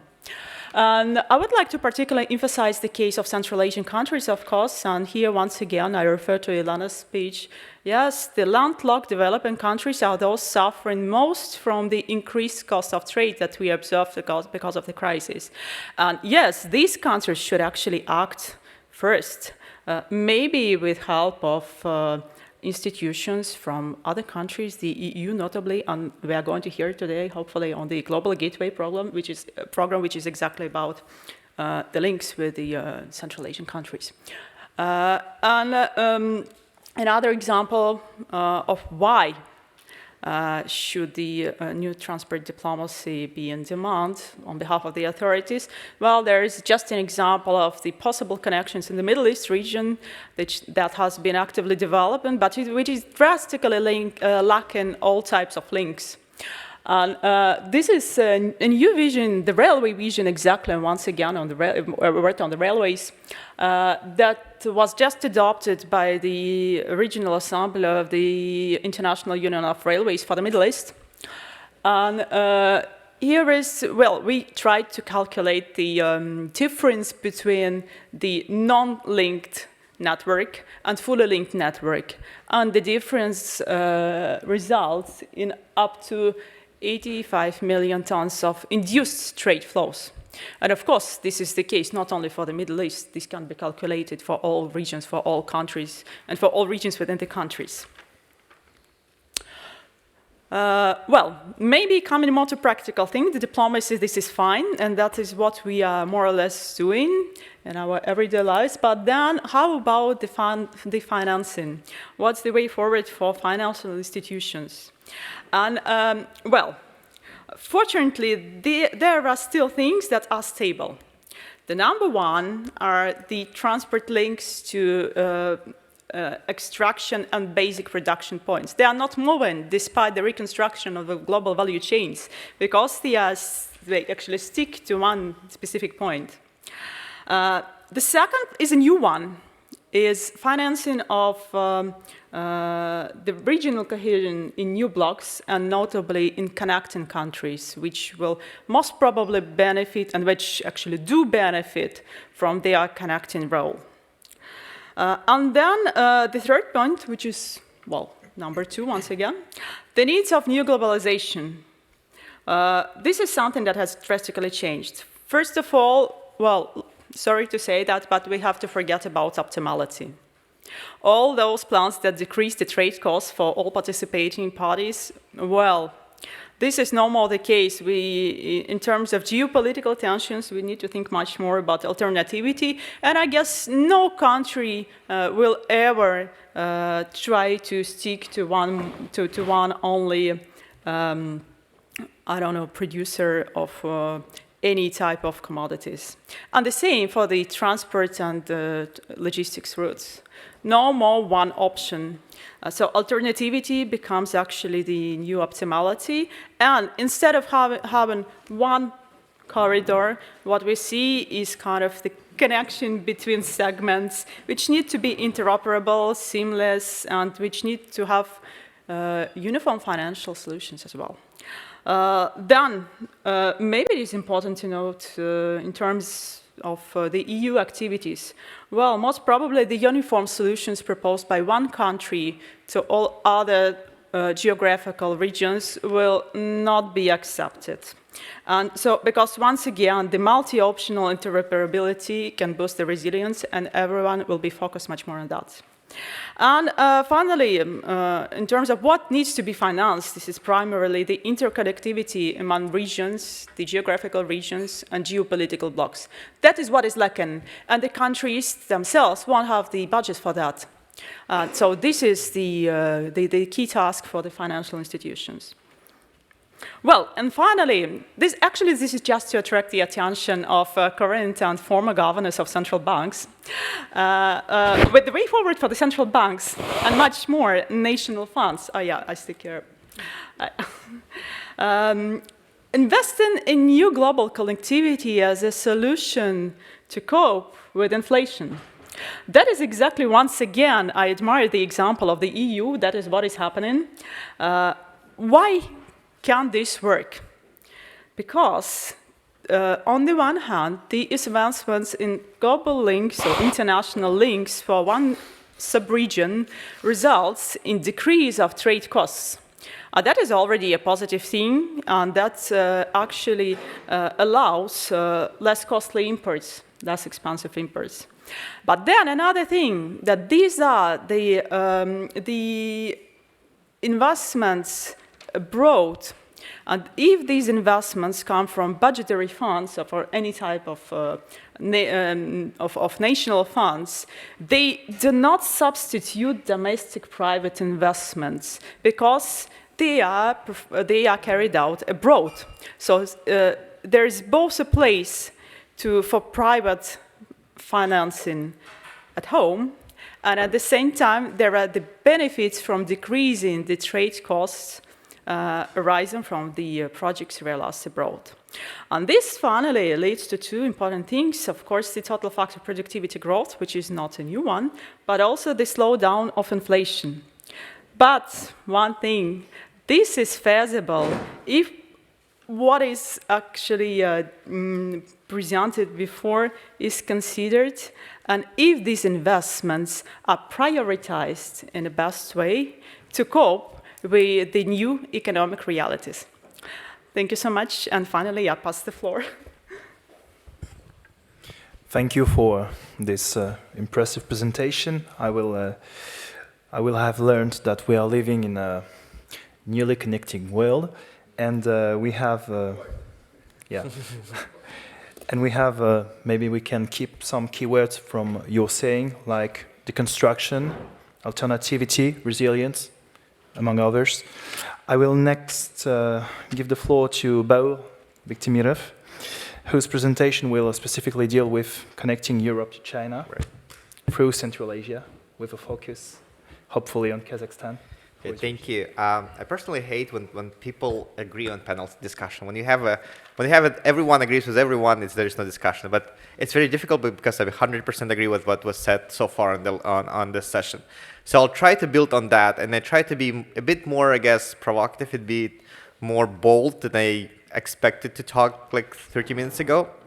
So first of all, for those who are lucky enough to be yesterday at the fireside chat with Nouriel Roubini, you remember that he said that, I know, that we're going to have a very polarized world. We see that China power is growing, and we see that we need to contract. And then I don't want to talk about politics, I don't want to talk about the conflicts, but I want to point out that there are many people right now who believe that future is Asian. That's the title of the book by Singapore-based economist and publicist Parahana. We see that. We see from the presentation of Elena that the middle class is growing there, that the GDP is driven, the global GDP is driven by Asian development. So we need to agree that Asia is growing. Asia is becoming more and more important player on the global scene. And then the chart, the picture with the global powers that Ekaterina was showing is actually changing, and we see more gravity going towards Asia. So this is one. Second, within Asia, of course, there are different countries, there are different blocks, and we know like India, China, are completely different political stance, etc. But for EU, it's more or less the same, because we need to go this direction as well. China itself is interesting because it has already established itself as a global power. Now, in the next couple of years, it's still coming out of the COVID. I think that the zero COVID policy probably was the wrong one, but we'll probably see a lot of opening this upcoming year, so that we also have to account, and then presidency was reelected, well, reappointed the president, and then that means that China will be probably more active in the next couple of years. So we need to understand this the window of opportunity. Third thing about Asia is that what Elena was talking, that the middle class is growing there. That means the consumption will also move towards Asia, specifically China, India, and I think this is also an opportunity for Europe, because the middle class in China is now acquiring taste for the goods with the high value added produced in Europe. So perhaps we will talk more about like, I know, luxury products, wines and cheese and pasta, because now they have acquired taste for pasta, for example. It will go also from Italy, from France to this direction. So we need, I think, demand. We'll see demand not only for Chinese produced goods in Europe, but we'll also probably see demand for European produced goods in middle class in Asia, especially in China, in India, in other countries that are growing. So this is one thing. The second thing that we have to agree that we will need to exclude a really big country, a really big connector, which is Russia. A lot of trade routes went through Russia. A lot of production was, not the production, but the commodities came from Russia. Right now, with everything that's going on, with the war, with the sanctions, we cannot afford to rely on these routes, and we need to somehow to replace them. And Russia used to be a big connector as well, because a lot of good transportation was going through Russia and Belarus from China, from Asia to Europe. Now this, of course, we can talk about the sanction, that the railroad is not under sanction, but still we understand that this route has many risks. And for Kazakhstan, for example, we used to have more than 90%, like 95% of our oil export was going through Russia. And this is something that we can no longer afford. We need to look for different routes, different opportunities. So if we look for Europe will need commodities, will need energy, hopefully less coal, but then gas, and also uranium, also oil, of course. That will come. That's still coming from Russia right now. Gas is still coming from Russia, but it needs to be, at least part of it should be replaced. This is why I think we're looking at Azerbaijan, we're looking at Middle East, we're looking at Kazakhstan, obviously, and we need to build the logistics that would allow this to come to Europe at a cheaper cost, because right now it's very costly. Second, not only energy, it's also commodities like metals. We need metal production. They were going, Europe is heavily industrialized. And right now, with the war in Russia, in Ukraine, with a lot of infrastructure and destructed in Ukraine, that also needs to be replaced. And Kazakhstan and some other countries in Central Asia are also a big producer of metals. So this is something that needs to be addressed. Third, food. Perhaps Europe is not, and it doesn't have the big demand for wheat and food coming from that part of the world, but then we understand that with food production limited from Russia and Ukraine, we'll have problems in MENA region, in Middle East, North Africa. And if North Africa has problems, it will impact Europe. The humanitarian crisis, we've seen that before, we're seeing it right now. So we need to understand that it's both in interest of everyone, I guess, in this room to have the food security in place in these countries. So, and I think here, this is the role of new connector countries like Azerbaijan, like Kazakhstan. We can connect, we can ensure this connection from China to, or like from Asia to Europe. So we have China, Southeast Asia, China, Kazakhstan, Azerbaijan, Georgia, Turkey, and Europe. And then this is the big corridor. I think this is an important economic corridor that will also play an increasingly growing role, given that right now the northern corridor is now limited. And we have problems with south, with Iran and other countries. So this is of growing importance. And then right now we understand there's a bottleneck. The Caspian Sea is the bottleneck. And the bottleneck of this big economic corridor, it's not the problem of Kazakhstan and Azerbaijan alone. It's a problem, I think, for all countries. So we need collectively to decide how we're going to solve this issue. Then again, as I said, Kazakhstan is a big commodity producer. Right now, we're depending on our commodity export. This is metals, rare earth metals, uranium, oil, less gas, but hopefully we'll produce gas, and food. This is all very important products today in 2022. It will be important in 2023, 2024. So we need that. And then we're a landlocked country.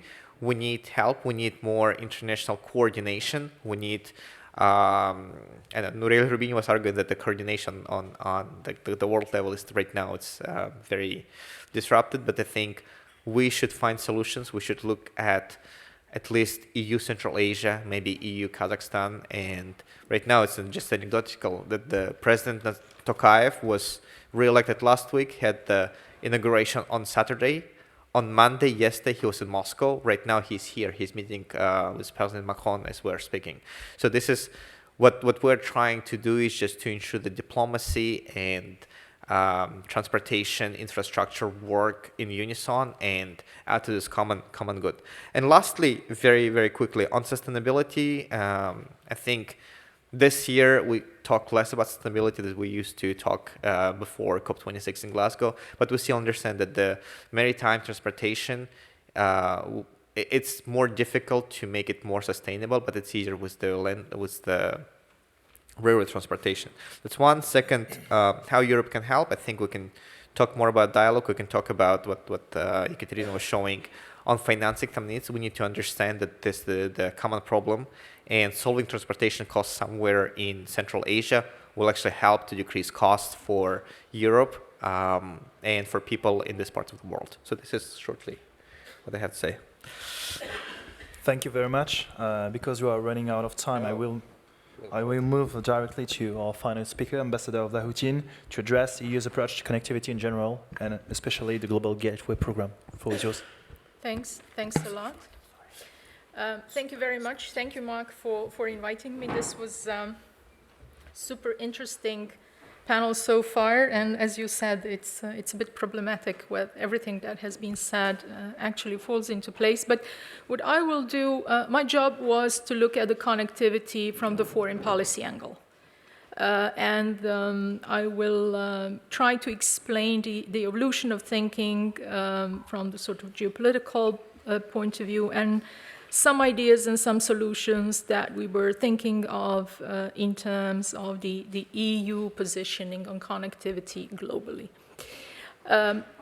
When you think about European Union itself, it has been created on connectivity. Everything that EU went through is basically the logic of systemic connectivity. But the discussion on this in terms of the foreign policy started very, very recently with the first EU-Asia connectivity strategy in 2018. I think as a function of the reaction on what has been happening with the BRI and the impact that BRI had on European competitiveness in a way. Former President of the Commission, Juncker, famously said that Europe is a payer, not a player, and this needs to be changed because it is impacting, as I said, our competitiveness, but it's also impacting what we believe was European leadership in terms of norms and regulations in the world. BRI impact went far beyond the economic one, of course. It impacted sustainability. There's a famous discussion on fiscal sustainability, but also environmental and social sustainability of the projects, and a new or alternative norm setting. And we have been, the first thing I did when I got a job, I looked at numbers and we did the math.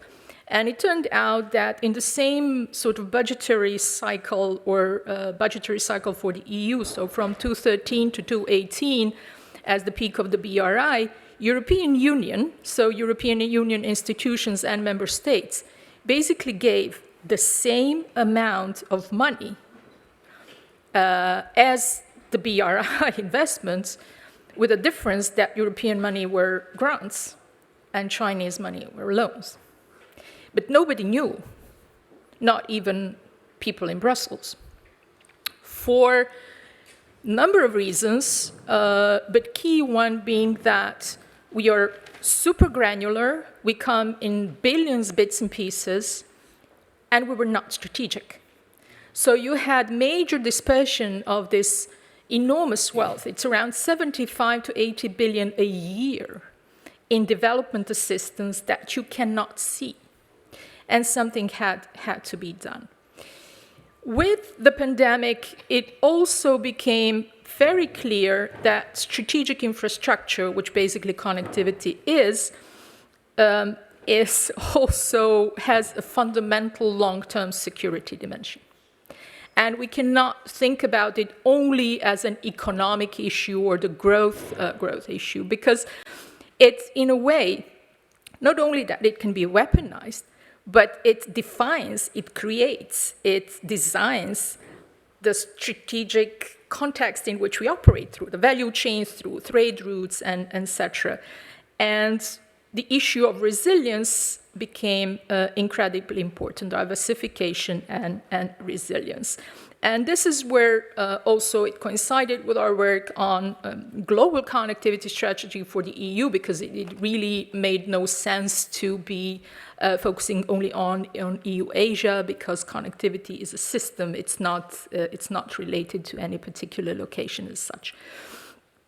And Global Gateway was looking at 3-4 key issues.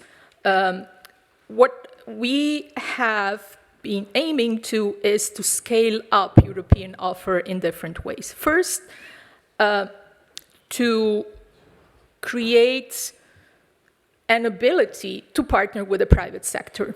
The needs of investment in strategic infrastructure along the world are such that there is no public money from anywhere, from anyone, that can cater for that. The World Bank estimates around 2.53 trillion a year. Nobody has that money.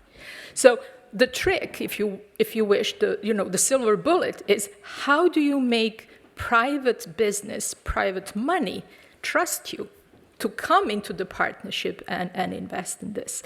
This requires top-level political support. Without seeing it from the top level, no big businesses will really move or will not be assured that they are going to be accompanied. It requires clarity on priorities, what we want to do, and I think it requires absolute clarity on methodology. How are we going to do it? It's not about talking, we need to do it, but how we want to do it. At the same time, we have had discussions, of course, with our strategic partners, with the US, with Japan, with India. We had two partnerships on connectivity with India and Japan. And there is a whole bulk of work going on within the format of G7 on this issue. But the most consequential thing that I think has really changed this discussion for good is Russian attack on Ukraine, which in most brutal ways confirmed that the flaws of dependency on one source, in this case of energy, but it also changed, and this is a current discussion in Brussels in very many ways, it changed geography of Europe. It changed mental maps in Europe, or is changing mental maps in Europe. For decades, Europe was about East-West. The trauma of the Cold War, the reunification, Russia, China, it was all East-West. In the last few, even months, there is a massive change to North-South. And I believe that North-South is going to be, if not predominant, then at least an equal axis of the discussion in the future. You can see a major refocusing on the Mediterranean space, and a lot of discussion on two corridors, on the middle corridor and southern corridor. The middle corridor, we saw it on the map, is the one that is a multimodal transport corridor from Central Europe towards Uzbekistan. And EBRD is working on a feasibility study that should be finished rather soon to see how this middle corridor can be implemented. And Southern Corridor is something that is really picking up in our discussions. It has two branches. When you're in the Mediterranean Sea, you have one leg going down to Africa and another going through the Middle East towards India. There is another dimension of this north-south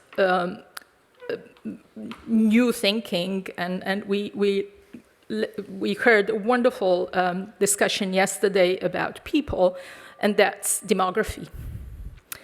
The median age in Africa is 19 years. The median age in India is 28 years. The median age in China and US is 39 years. And the median age in Europe is 44 years. We are old. And we have to prepare for the world where we are old, and we need youth to grow. So I think we really have to do it very quickly, very smartly, and every time I would insist that connectivity is primarily basically investment in human resources, it was brushed off because people see connectivity as things. It's not things, it's the tissue that connects those things. So there is yet a discussion to happen on what and how we can best combine the facts of our current situation. There is a lot of work still to be done. I believe that we're still not clear on the method.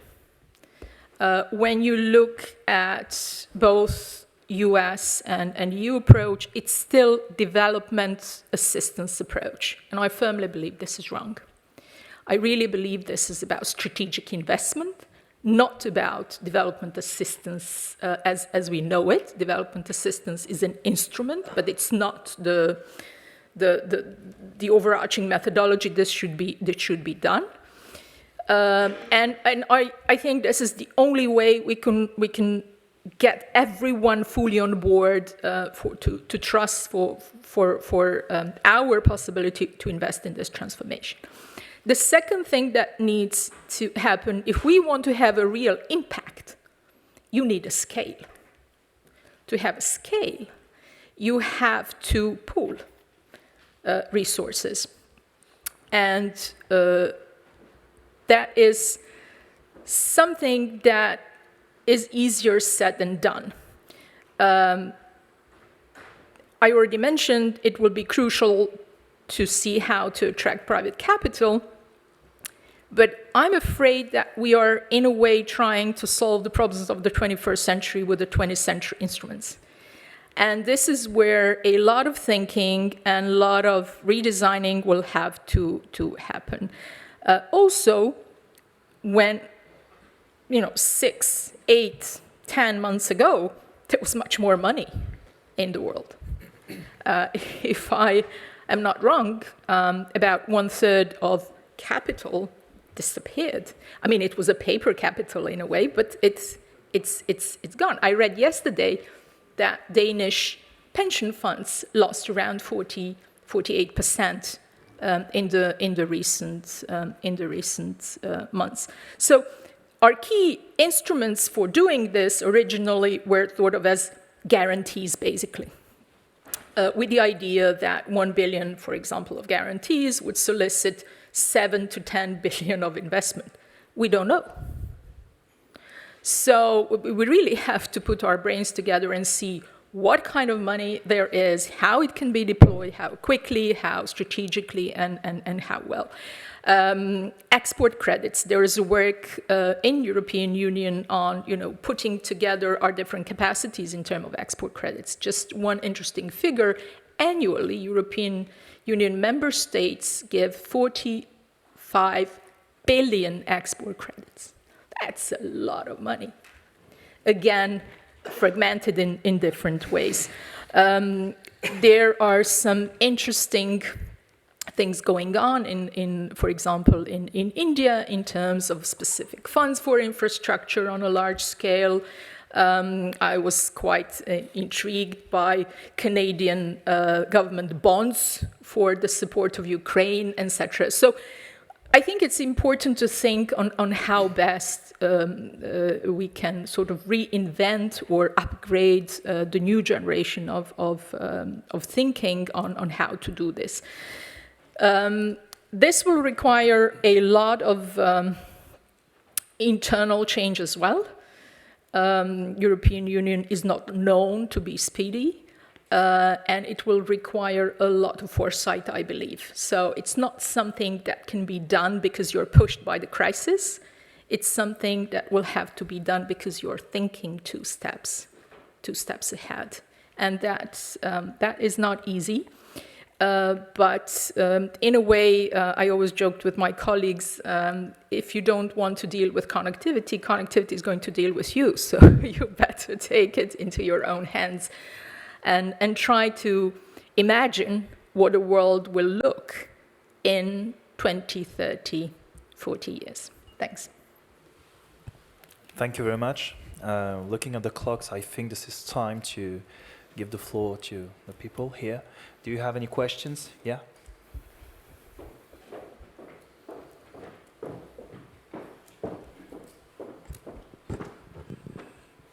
Thank you very much. I'm Elena Poli. I'm head of economic analysis at CIP Italy. I found your intervention very much interesting, but have a question about the European strategy on connectivity, in the sense that I found very much interesting what you were saying, Ekaterina, about the new globalization and these geopolitical blocks. But how do you think the EU should put itself in this new context, in the sense that wouldn't you think that we should also look at the nature of governance of those connectors, in the sense that I'm afraid that otherwise we will find ourselves making the same mistake we made in the past with Russia, because connectors in this specific moment will have a central role, in guaranteeing, trade flows, etc., etc. So I think also the political analysis should play a role. That's my question. Thank you.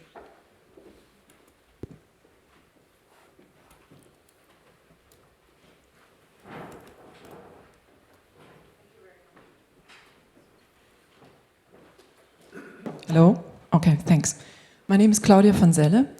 Our law firm is active on the Silk Road project since more than 5 years, and I'm a member of the board of the legal service providers at the AFC.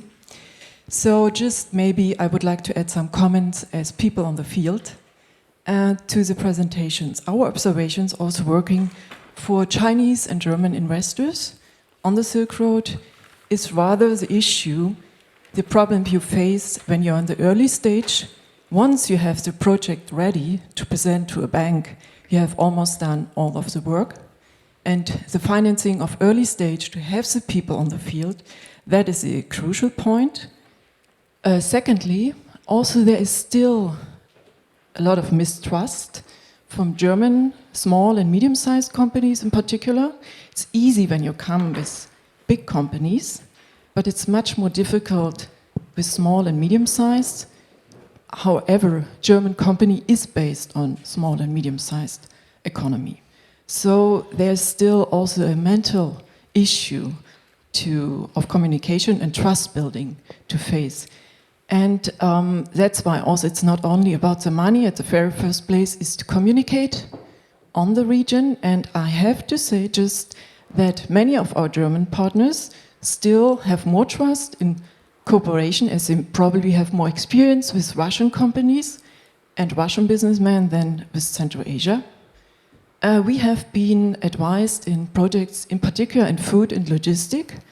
So, and therefore also taking the example of Kazakhstan, that is 9 times the size, more or less, of Germany, with only 16 million people.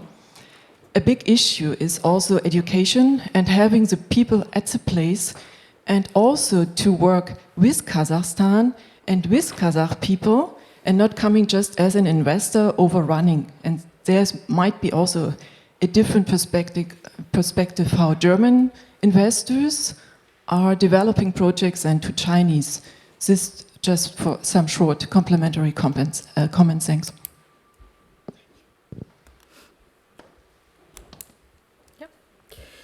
I absolutely agree with you with this. This is why the approach that European Union in general and Global Gateway in particular is taking, that sustainability is in the heart and core of everything. But you can't, where it becomes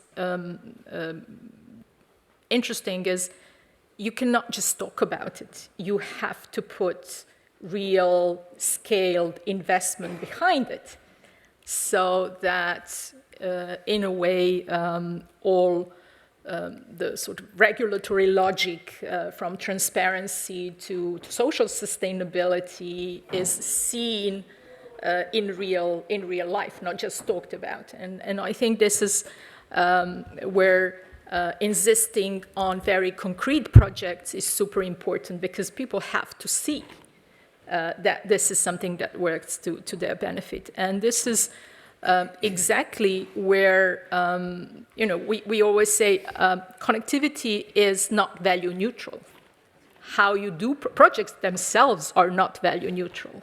Projects themselves come with values that are attached to them, whether it's environmental standards, whether it's labor standards, and etc.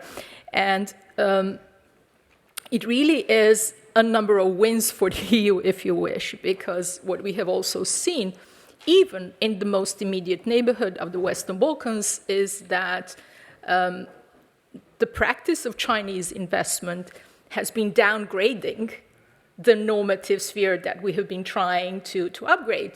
And we're not competitive in that situation.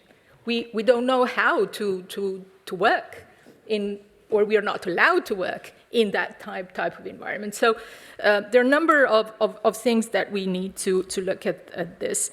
So absolutely, it's about governance, of course, and technical assistance for that. It's not a given that when you go to a country, you have all the skills readily available that can look into the project from that point of view. What is important, I was on the ground as well for half of my career, and what now we have been trying to look into, there's a very interesting model in Singapore. Singaporean government has created a government agency. They're basically chasing strategic but non-bankable projects. Because the logic is bankable projects, there is money in the world, and bankable projects will eventually find someone who is going to finance them.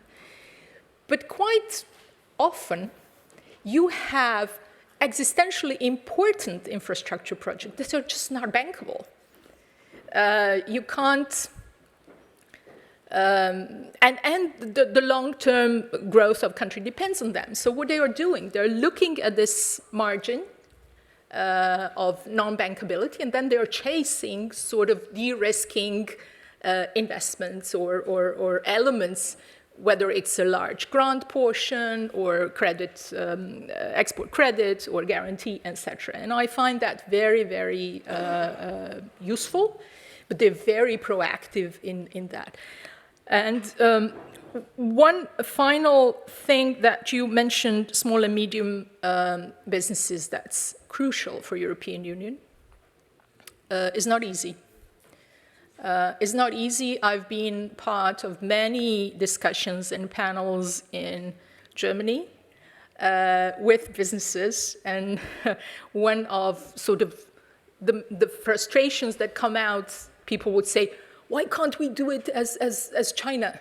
Yeah, well, not China, you know. We are a completely different type of democratic governance, and we still have to find a model where it will be user-friendly one for medium and small businesses in terms of putting them on a platform that will also give them an opportunity to get a share of investments in these connectivity projects. So, as I said, there is still a lot of work to be done, but fundamentals are understood. I think it was critical for Europe to understand the security dimension of strategic infrastructure finally, and I hope this time forever. And I think the discussion with our partners in terms of how this is handled is something that is going to be the next step. Yesterday was a discussion with African partners. There was a connectivity conference in Central Asia a week ago. So there is a dialogue. Yeah, just one quick comment as a non-European, I guess, the only non-European person on this panel. I think, when we talk about connectivity strategy for Europe, we have to understand what's the goal. I think the goal is not sustainability, the goal is just the well-being of European citizens. And if you're doing something that will decrease the cost of these people, then I guess you can consider that. This is why the difference with China, because China is also, they have different goals, different strategy, different social contract. They're building the Xiaokan, the middle class, and then they can invest a lot of money because they have this money to support the middle class. So they're just completely different social contract. The social contract in Europe, it's more democratic country, but you still care about the well-being of your citizens. So if, for example, connectivity strategy will allow you to decrease the cost for the citizens, then you can consider, and then you can attach different risk premium for different routes. You can attach different risk premium for different projects, and that's how you make decisions. But I think the idea is just to structure it very thoroughly, and then see whether this makes sense to invest or doesn't make sense. If it makes sense to invest, how to invest? Is it public investment? Is it private investment? Is it making or like persuading other countries to invest because using diplomatic power, saying, okay, you need this as much as I do, then you should pay for this more than I do, something like that. But then the idea is like how you structure it. And I think sustainability is a nice thing to do, but at the end we need to decrease the cost. I think let's be very down to earth and practical. Sorry. Absolutely, and you see what the cost of our dependency on energy is. Yeah, I mean, yeah, German government is putting in 200 billion euros to sort of, rebalance that cost, and this is why I think the foresight and thinking ahead and trying to imagine the world that it is going to be, including in terms of technology in the next decades, is crucial. Okay, thank you all. Thank you. I just have to close this panel, and thank you for your questions.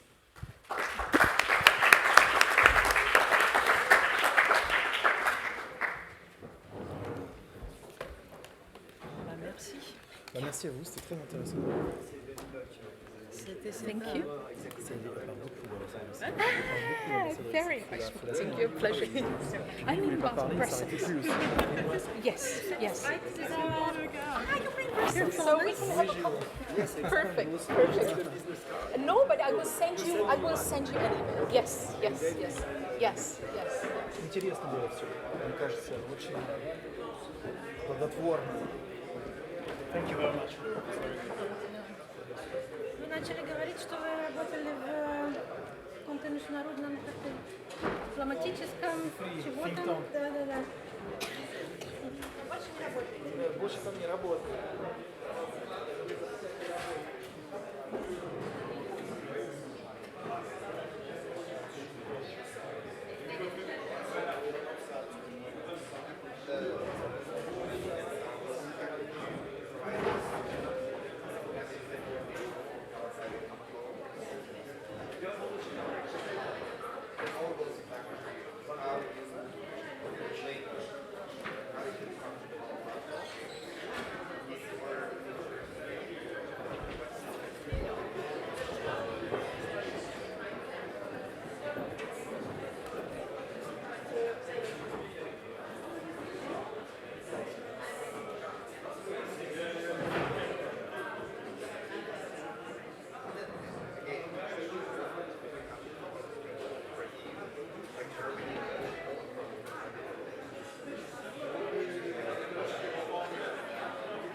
C'est bon?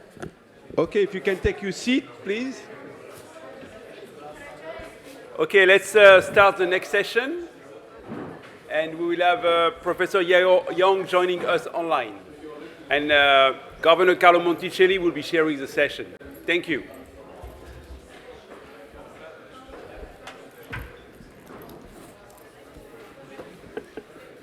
Where is the...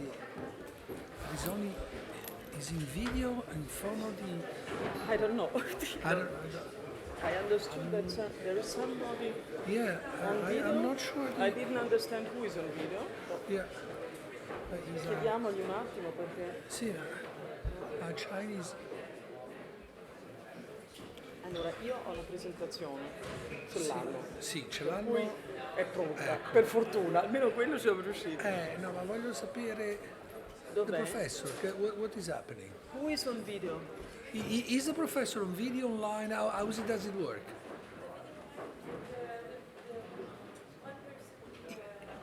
Yes, this is online. Is video, audio? Should I see him on the video before starting? What should I? Yeah, I think it's nice. If when we start, he should be also there. I guess, no? I mean, it just yeah. It would be better. No? Sì, mi sembra normale. Ma Okay. non lo so come... Ok. Easy. Okay. The clicker, yeah? And where do I have to... Okay, yes, working. Which direction? Okay.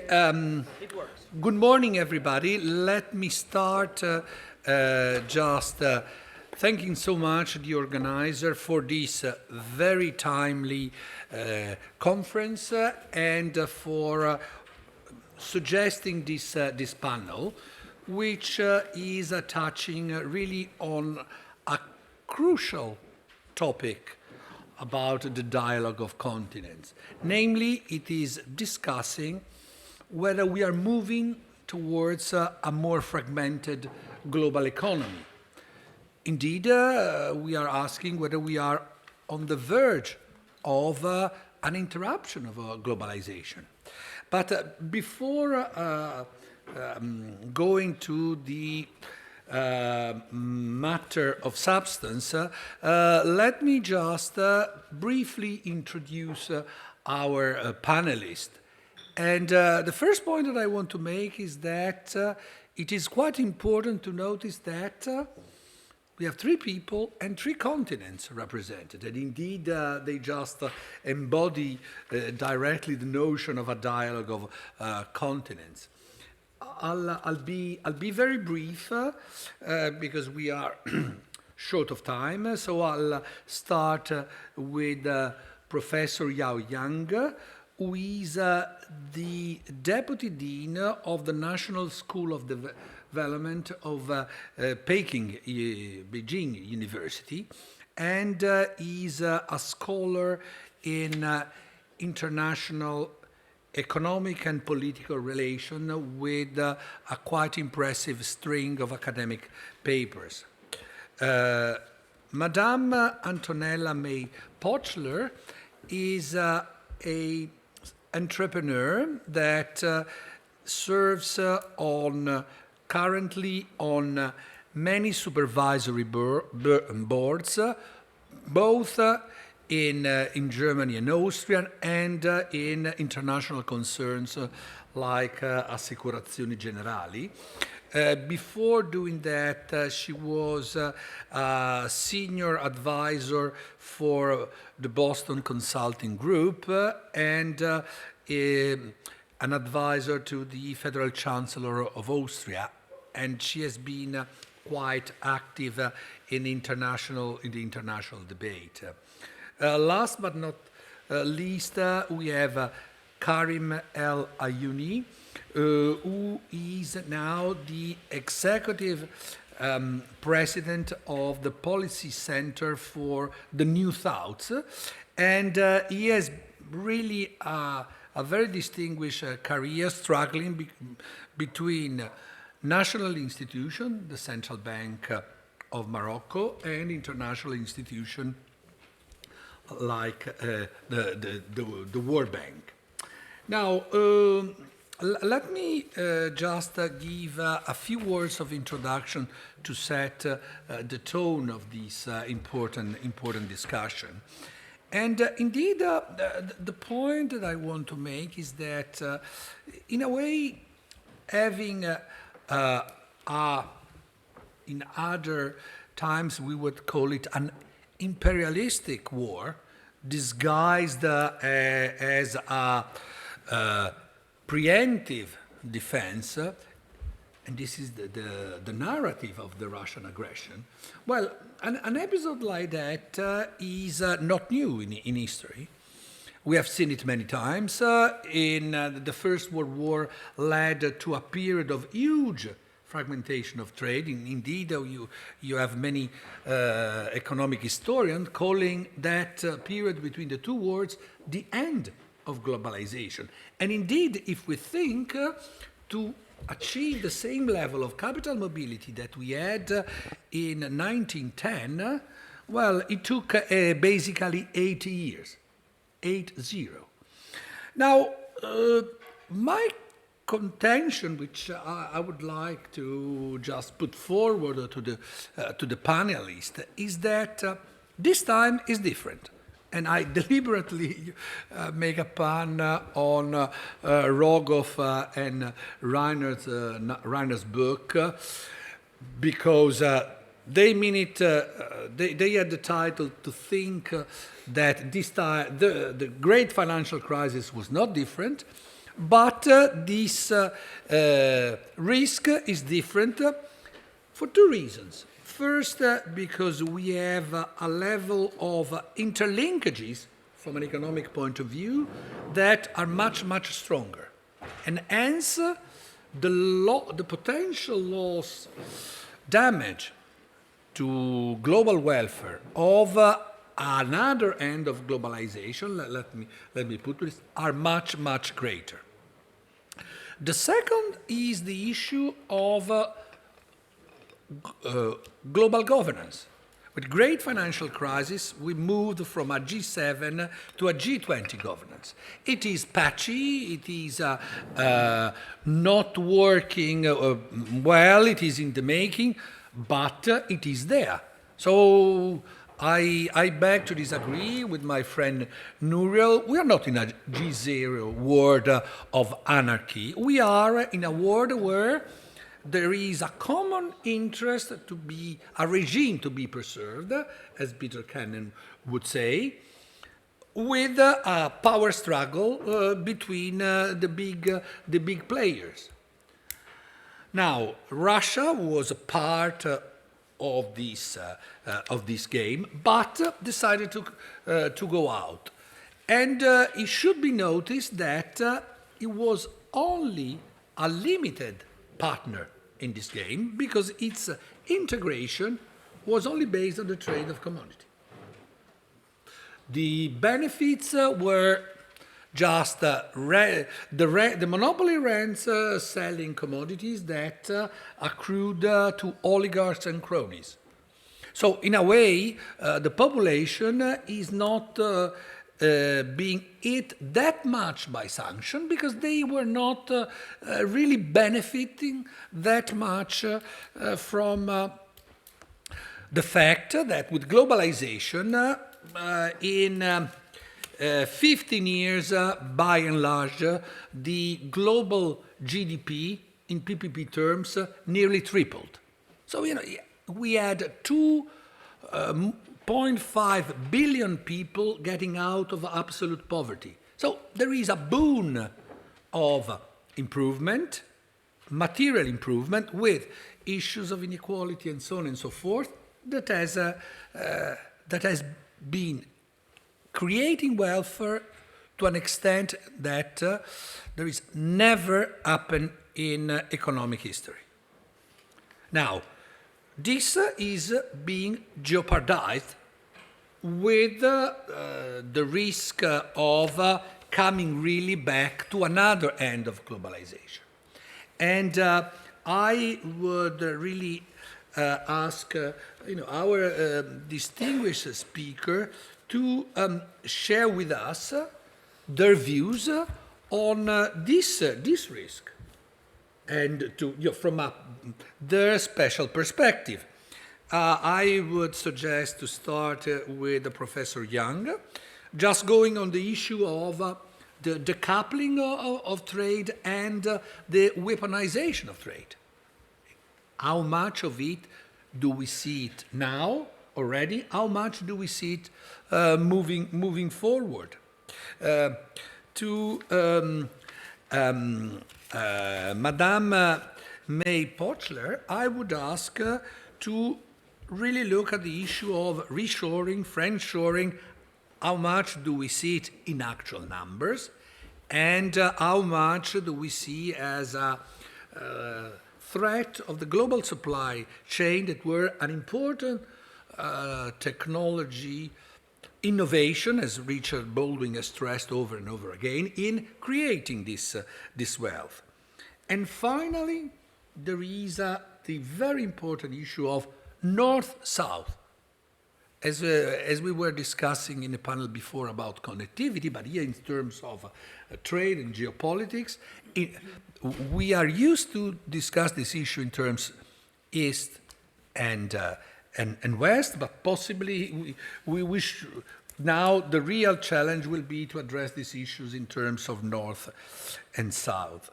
So just to conclude with some instruction, I would be really keen to have interaction with the public, so it is important for the initial presentations of the speakers to be short. So we have 10 minutes, which is the absolute limit, 9 that is the optimal level, and 8 is even better. Okay, so let me give the floor to Professor Young. Thank you, Chairman. It's a pity I cannot be on site to participate in this very interesting dialogue of continents. I've been there once several years ago, but because of pandemic, things are going really badly globally and particularly in China. So this time I have to participate in the conference from online. The chairman asked me to talk about weaponization of finance and decoupling. My opinion is that weaponization of finance probably is going to be a short phenomenon. I mean, in wartime, this happened before. For example, the American Merck was actually confiscated from the German Merck during the First World War. Right? Of course, there were other cases of seizing or freezing assets of enemy countries. So this time, during the Russia-Ukraine conflict, some Russian banks have been banned from the international financial system. But I don't think that's going to last very long, right? But of course, we should call countries to refrain from using financial weaponization against countries that are not involved in wars. I want to talk more about the decoupling because that's more real, but with wider implications. Okay, I see, so-called end of the last round of globalization more as a sign of readjustments globally. I mean, the rise of China poses a challenge to many countries, and particularly for the working class in United States and Europe. My understanding is that those countries really need room for adjustments, right? So China has been benefiting from the last round of globalization. And this time, probably China should take more responsibility to think about rebuilding a new world system that can just take in all the conflicts, right, that have arisen from the last round of globalization. But we don't need to go to decoupling. And actually, data do not support that the world is being decoupled, right? Particularly between China and the US, between China and Europe. Let's look at the trade side. After the US started a trade war with China, China's trade volume declined for a period of time. But over the last 3 years, China's trade value has picked up. Even you look at the US-China trade volume, it has gone back to the level before the trade war began. European-Chinese trade relations have been strengthened over time, not been weakened. Trade volumes are increasing. Maybe you look at the foreign direct investment from Europe into China, it has also been increasing. So, the number do not speak for decoupling. So why people are still talking about the decoupling?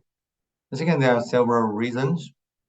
The first reason is the lack of trust, particularly, in the West, it's widely believed that China has a different political system, and that system is not reliable. And China would use its economic might to punish other countries. But I would say that actually do not happen very often, right? And actually between China and Europe, it has not happened, right? China used economic weapon, let's call it economic weapon against Australia and against Korea. But that's more like, to me, like a knee-jerking reactions to Australia's turn of attitude towards China, and also because of Korea's insistence to invite American missile installation on the peninsula. Okay. Other than that, I don't think China has ever used economic might to punish other countries. Right? So China always say that it welcomes foreign investment, and indeed it has revised its laws to guarantee that foreign companies are protected inside China. A second probably reason, I think, in the mind of many people in the West, is that decoupling is a way to punish China's wrongdoings in the past, particularly in the minds of many Americans. Right? Checking China's past record, I would say that China has observed at least 80% of China's WTO commitment, right? Of course, I wouldn't say that China has done everything right, but I'm an economist. I believe in sunk cost, right? And so we always look forward. Punishing a country is not going to help yourself, okay? And a third reason probably is a shield against China's rising industrial power. I mean, China's products are becoming more competitive in the world market, and many people are worried about that. Particularly people in the US, they worry that China's products and China's technology are going to replace American products and the technologies. And so we're going to talk about the reshoring, and while the key objectives on the American side is to incentivize companies to go back to the United States by at least one way, by punishing China. Okay. But the consequence, I think, are going to be bad for the whole world. U.S. attempts to decouple with China on the technological front is going to hurt global technological progress, and then resulting in slower global growth. I think that's going to be particularly bad for people in developing countries because those people still need economic growth to change their life. Okay, income level is still very low, and the poverty is widespread in those countries, and the economic growth is still the most important thing. So if the whole global economy slows down, that's going to substantially slow growth in the South. Okay. Another thing is that even for the United States itself, I don't think decoupling with China is a good idea. Right? 60% of the chip demand is from China.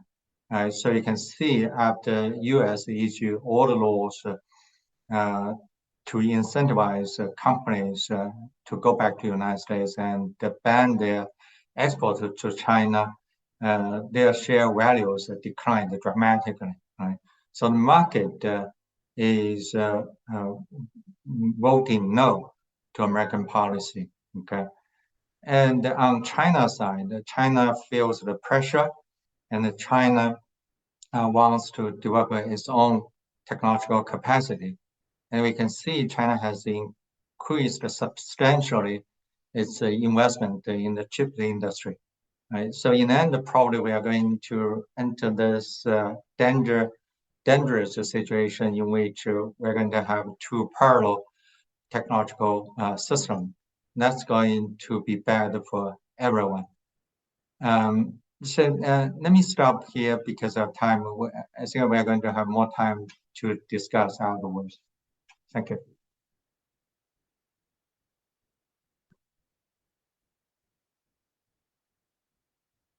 Maintaining an appropriate time limit.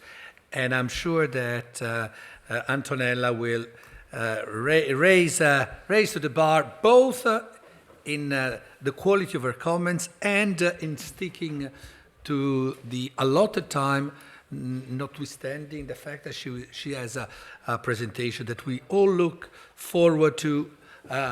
Wonderful.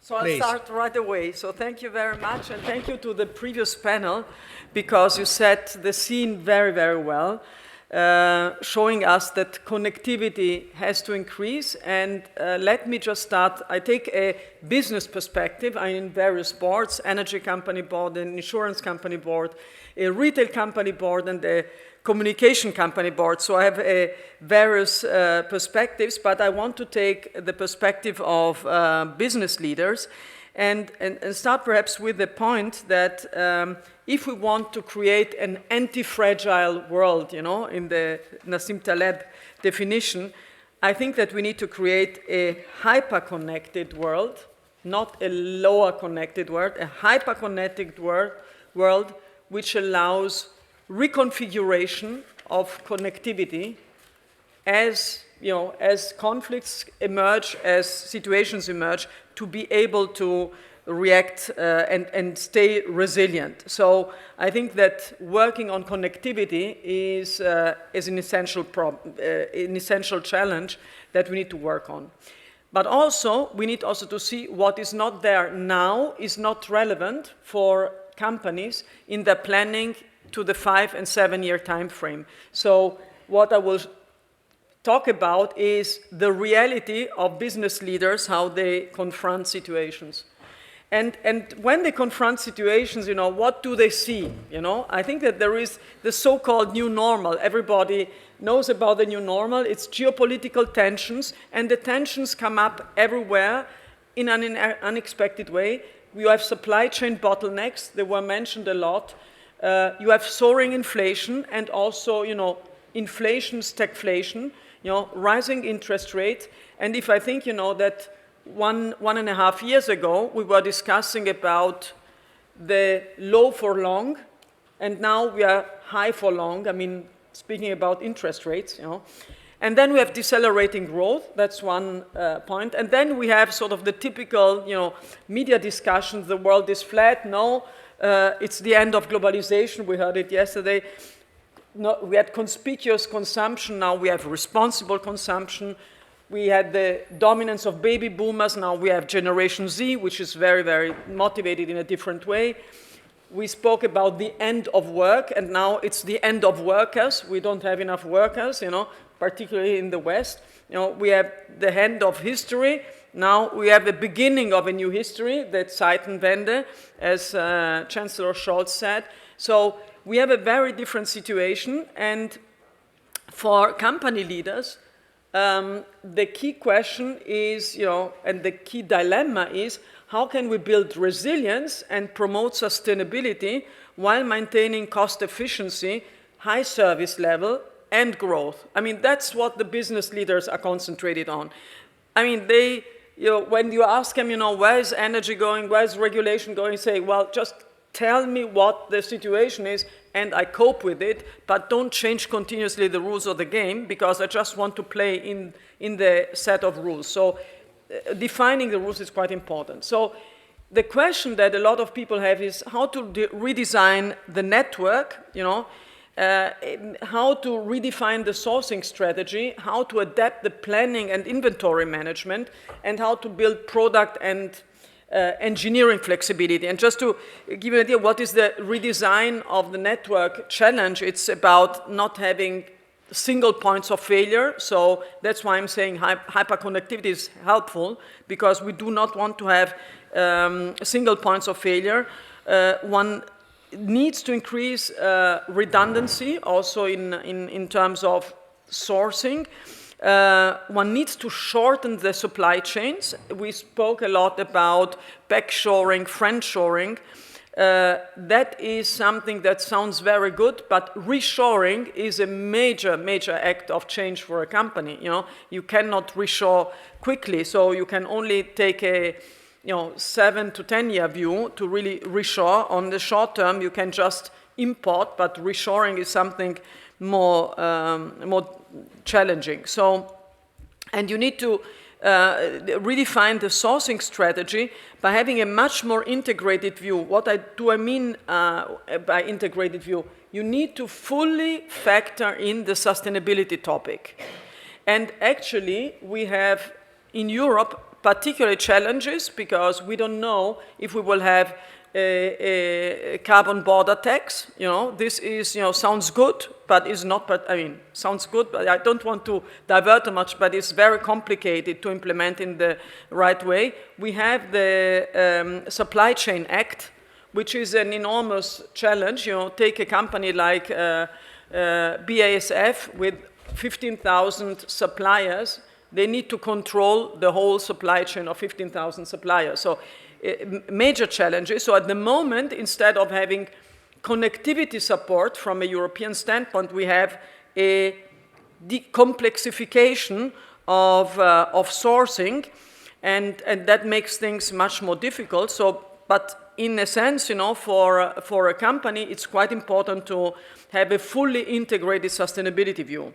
And on the product and engineering flexibility, if you take a company like, a Banque of Engineering, which is an automation company in Germany, they have 70% of the people working in the engineering department just redesigning the components to make sure that the components can be sourced from other parts of the world. So, you have to shift completely from innovation to redesigning to build resilience. So that is the type of challenge, And if we look at, because you asked, what is the status on reshoring, friendshoring, and so on.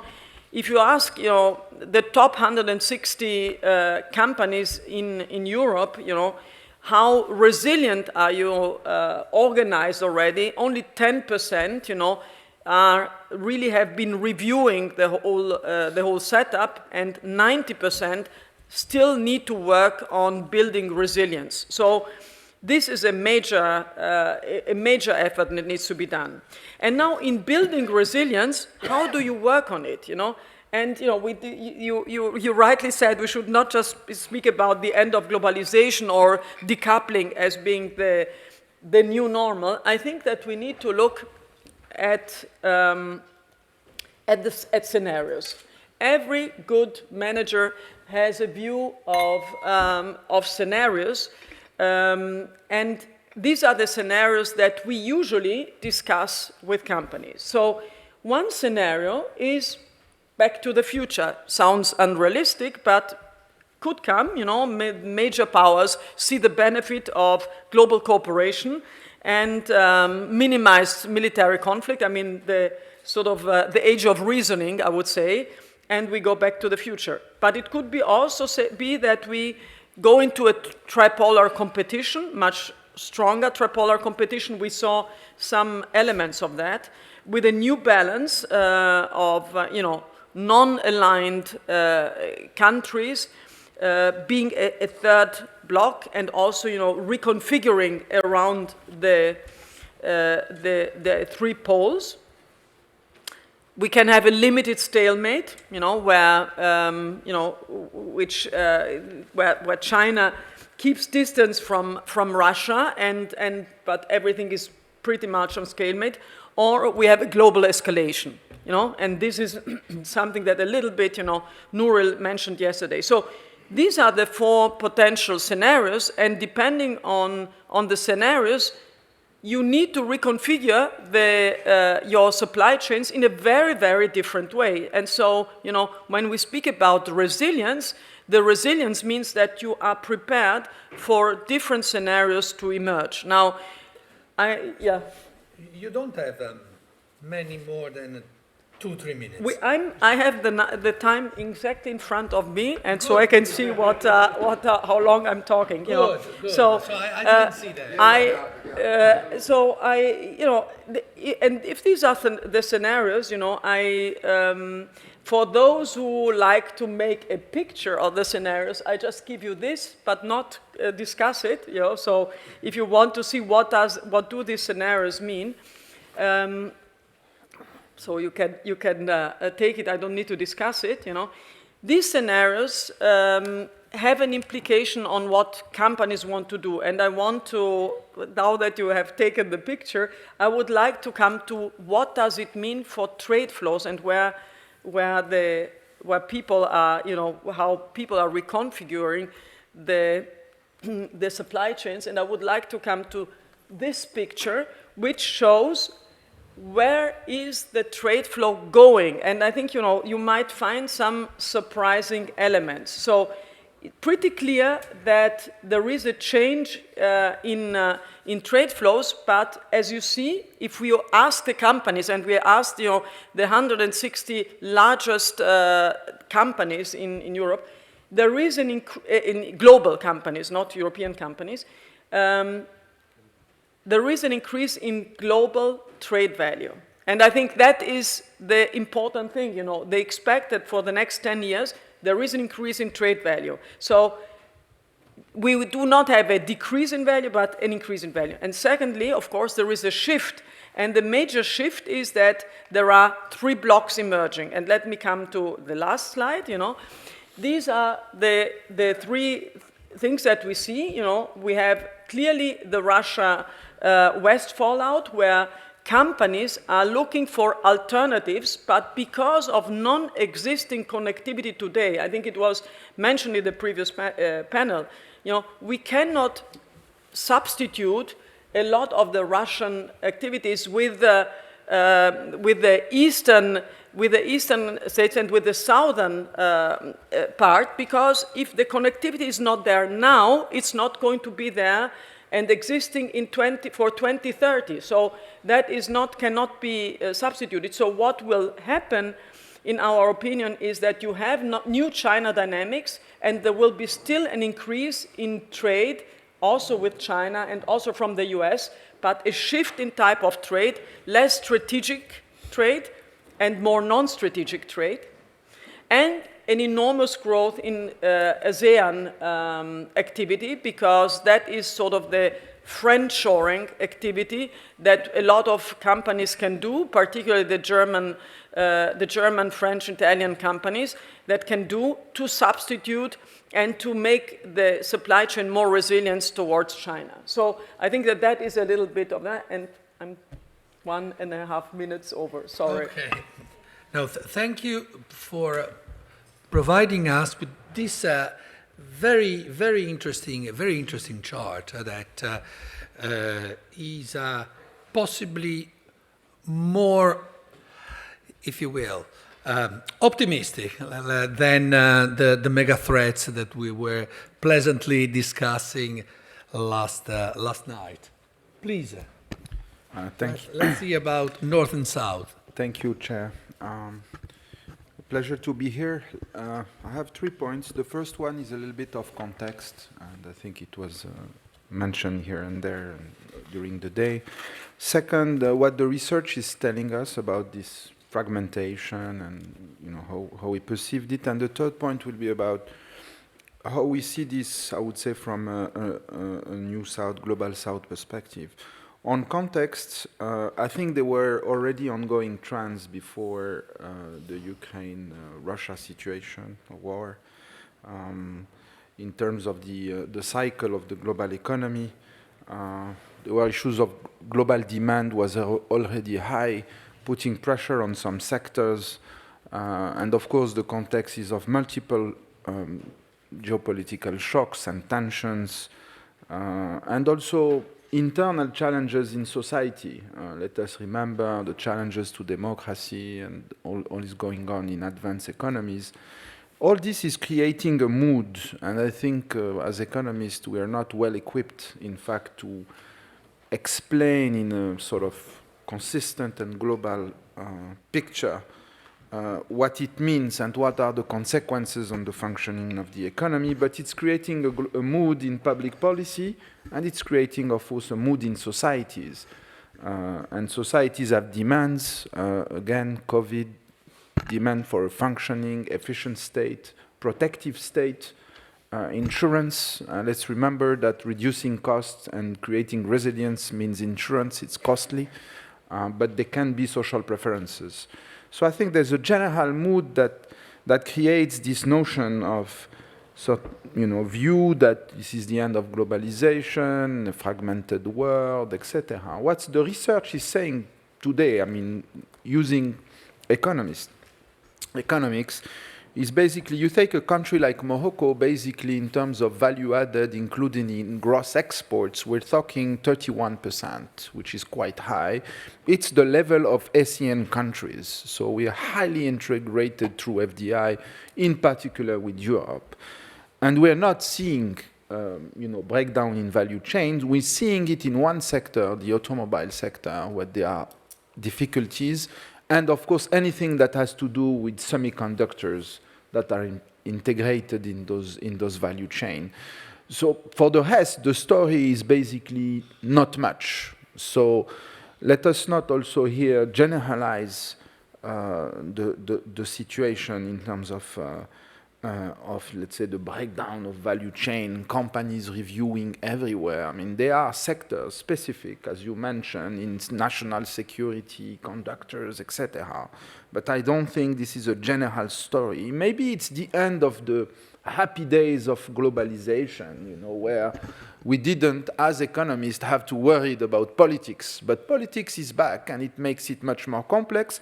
And politics, you cannot determine ex post, outcomes based on, let's say, the kind of rational behavior we tend to apply to everything and aggregate human behavior in societies as economists, as we do. So I think it's more time than ever to open up to other disciplines, I will say, as economists. And it's just back to normal. I think, a chaotic world, a worrisome world is natural for human beings. I don't think, in the Middle Ages, people were very safe, going back at that house at midnight. I think we have never lived in such secured world as we are, but there's a constant demand of our minds and what we are as human beings, you know. It's the difference between mechanistic and quantic physics. You know, this is not how the world is quantic, you know, it's not mechanistic. So I think it's, for our generation, maybe it's, you know, it's a kind of immaturity in terms of what we can expect, and, you know, endless demands of spoiled generation, post-Second World War. So, and in a sense, it's back to reality, and it affects the economy, but let's not overshoot. Let's say this isn't the end of everything and the start of nothing. I mean, I think that's... anyway. How do we see this from... I've already sort of hinted at that, how we see this from a continent that is Africa, which is, in a way, an innocent bystander, I would say, if I look, you know, what's going on in, currently, an interested, of course, stakeholder, but still a little bit on the side of this. And this has to do mainly, and sorry to summarize and to be a bit sort of sketchy here, it has mainly to do with the China-US rivalry and its consequences. And at some point, you guys in Europe will have to choose in a way. You know? So it's an uncomfortable situation. I mean, welcome. You know, we know what it means. And this is where I think the partnership between Europe and Africa in particular is very interesting. It was mentioned by a speaker earlier on about the Mediterranean and this whole area of the world. Maybe time to look at this more seriously. In terms of, so let's just remind here that Africa has just embarked in I think, in a forceful, serious, although it's difficult, but still commitment, the strong commitment to a African Pan-African free trade zone, so which is a sort not in sync with what we're talking here, and there are very interesting perspective here in terms of, you know, building sort of friendly value chain, because I think it will stay this issue of in specific sector. I think this of being integrated with friendly geopolitical zones. So to conclude briefly, I would urge, you know, colleagues and friends to be more skeptical, to be more open-minded and more modest, maybe in terms of how we see the future.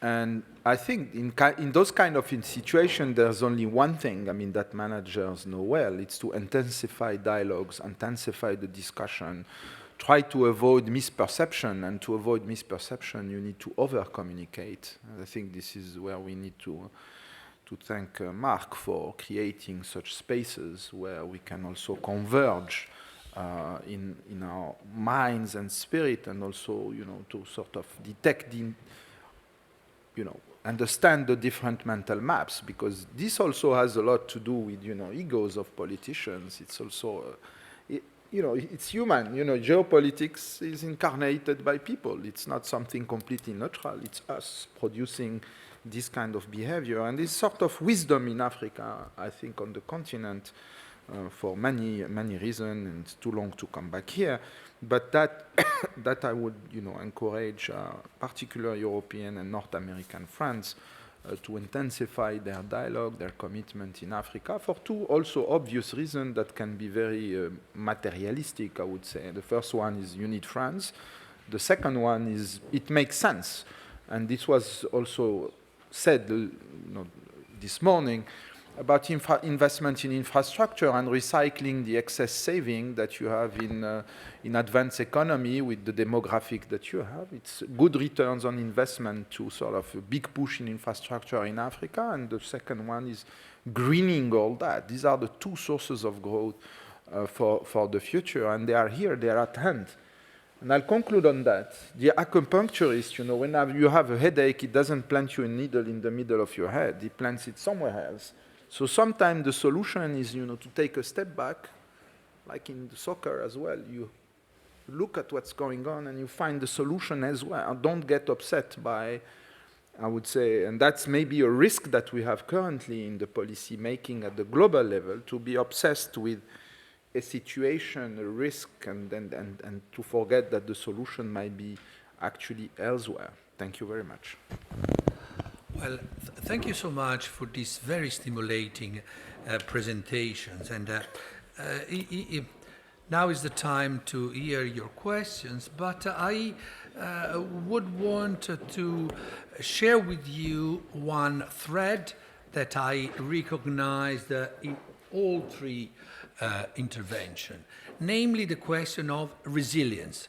How to be resilient just to maintain the benefits of an increasing integration at the global level.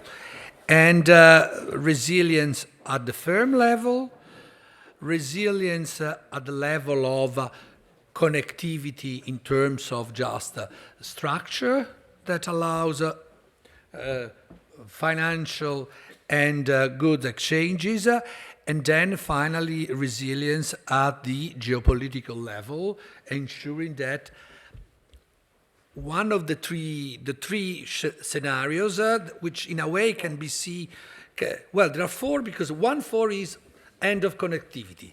The other three are variants of a world that is struggling to maintain connectivity. This was, I was excluding the one, because for the one there is no possible resilience. But now, who wants to take the floor?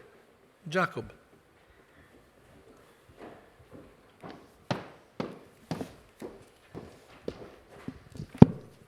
Thank you very much. I thought the presentations were really excellent and very illuminating. And my question or observation about Antonella's excellent presentation, I think that there are 4 scenarios, but let's not argue about that.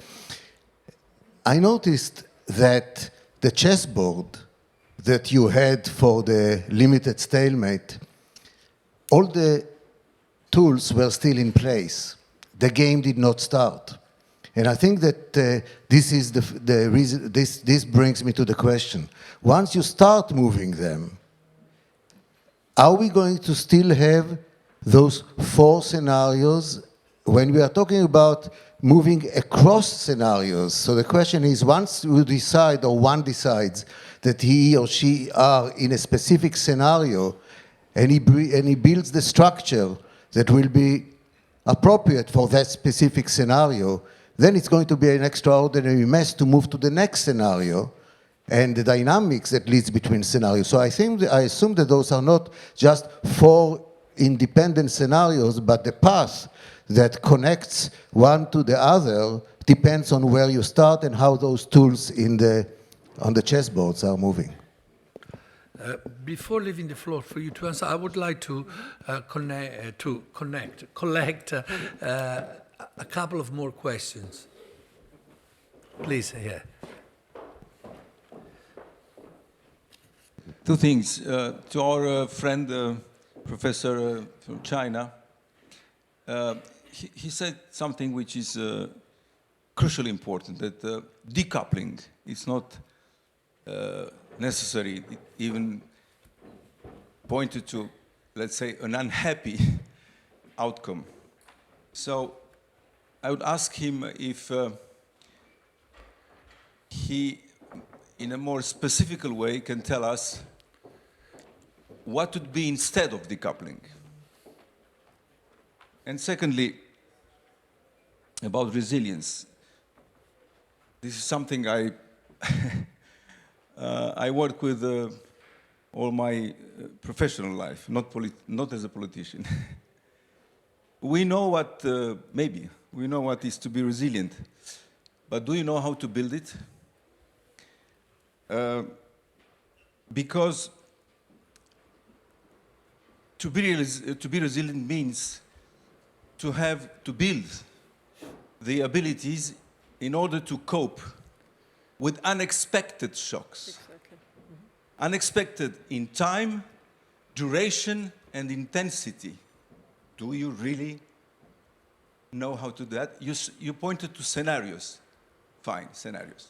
And from this point of view, I want to say that normally we should have only 3 scenarios or maximum 5, because the formal logic says there are only 3 main propositions, 3 main logical phrases, 3 main possible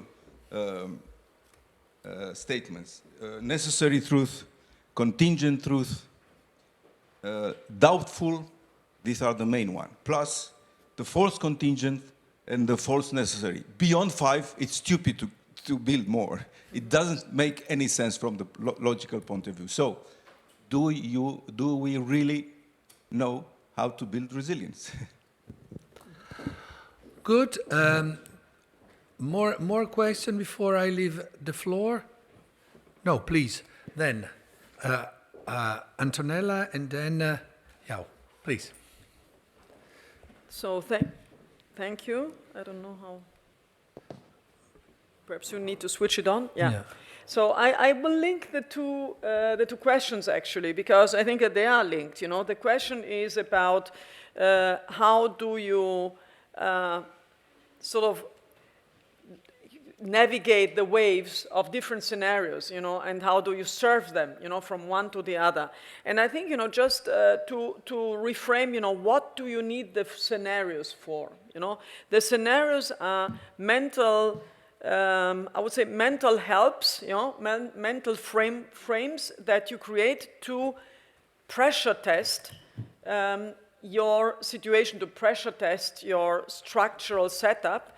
And that is why I think, you know, the beauty of working with scenarios is just to have something that challenges your setup, your structures, your processes, and therefore going from one scenario to the other and tracking what scenario is coming up is quite important, but it's much more important to do exactly what you asked for, to build resilience, which means, you know, to take so-called robust decisions. And what are robust decisions? And that's why I'm saying hyperconnectivity, you know, delivering I mean, I was for 4.5 years in government, in the chancellery, delivering hyperconnectivity is a super important political, I would say, enablement that you give to companies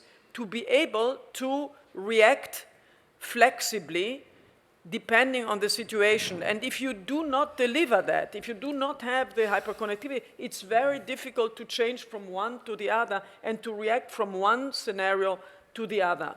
And therefore, I think, you know, we need to see the scenarios are helpful in terms of challenging you, in terms of stimulating you to see how quickly can we move from one to the other. I mean, I mentioned this topic about reviewing totally your components setup in a company. You know, you are a company who's producing, I don't know, hair dryers. You know, I mean, there are almost no hair dryers produced in Europe, but I mean, beyond that, they come all from China, mostly from China. But if you're a company producing hair dryers, you know, you need to have components that are that can be sourced from different parts. If you do not have a component setup that allows you for alternative sourcing, and I think, you know, this alternativity is the new optimality, which you mentioned, I think is perfect. It's a perfect framing of that.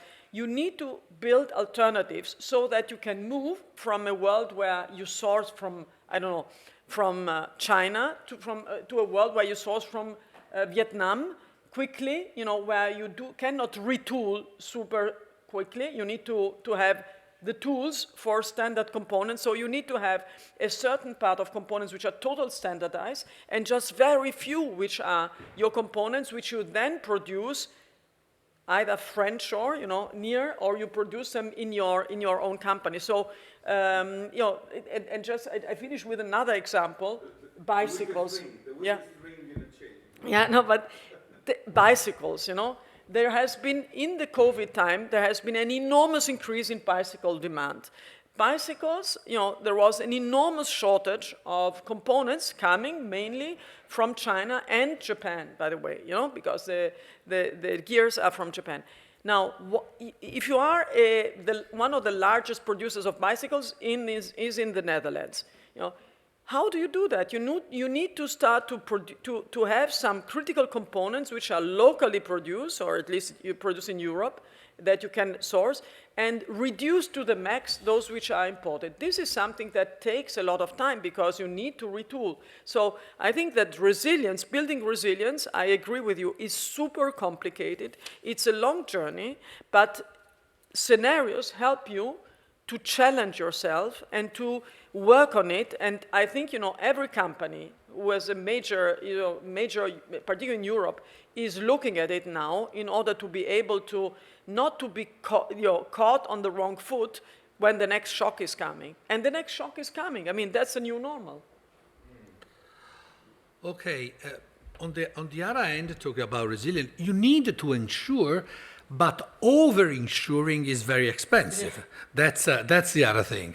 But yeah, it costs exactly. A lot of money. So margin compression is the result of the age of the current age of. Yeah. You are very resilient, but with enormous cost. With enormous cost.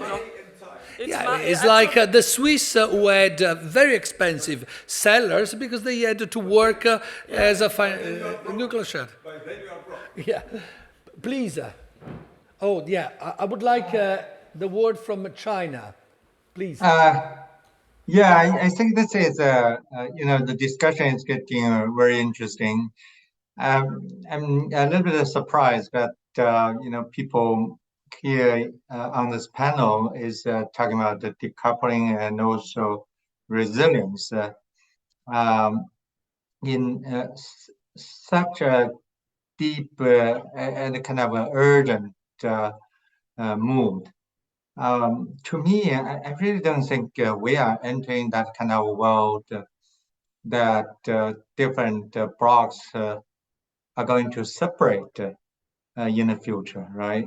Like Antonina's figure showed us, world trade volumes between the three blocks are going to increase mostly, except probably from Russia to Europe, right? So I don't know why we are so worried about a divided world.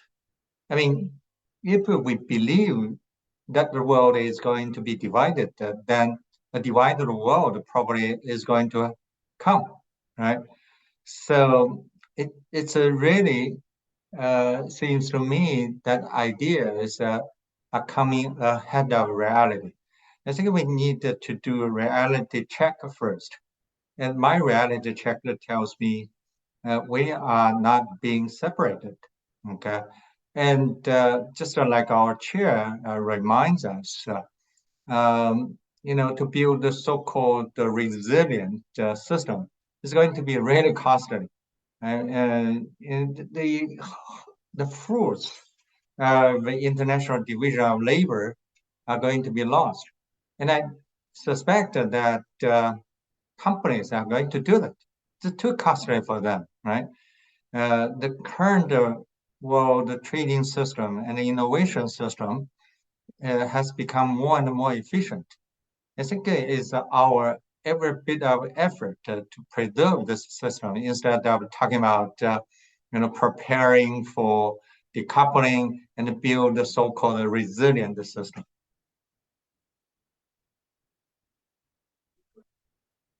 May I just comment on Please, this? I think, because the impression is that we are convinced. I'm totally convinced that there will be no decoupling because I just showed that there is an increase in trade. So, on the contrary, I think that decoupling is factually impossible.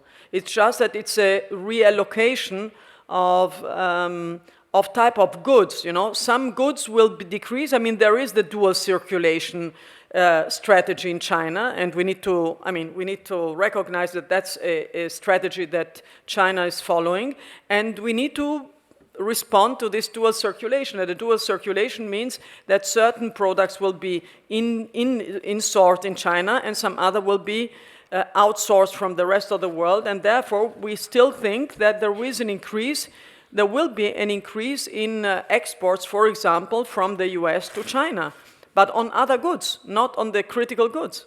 So I think that we need to be, it's a much more, I would say, differentiated view beyond sort of the titles of decoupling. I think we need to be realistic. Certain things cannot happen. I would like now to give the floor to Karim for commenting on the point raised by other panelists and the public. And I would like to add one question directly addressed to him, namely on the point that he raised about the potential role of Europe in this north-south question. And Europe is not there as a whole. It has been very often punching well below its weight at the international level, being still divided. What do you think Europe should do to help a more stable constellation of governance? Thank you. Maybe 2 points. I think it will also, I mean, all this will depend on our decision, wouldn't it? I mean, yeah. These are yes, yeah. Ours and others. I mean, ours as a global community. Yeah, so, and I think also that China will have to adjust to, let's say, something more reasonable, and then we can have a discussion. And it's a question of how do you exploit the failures of a current system together as a global community. So.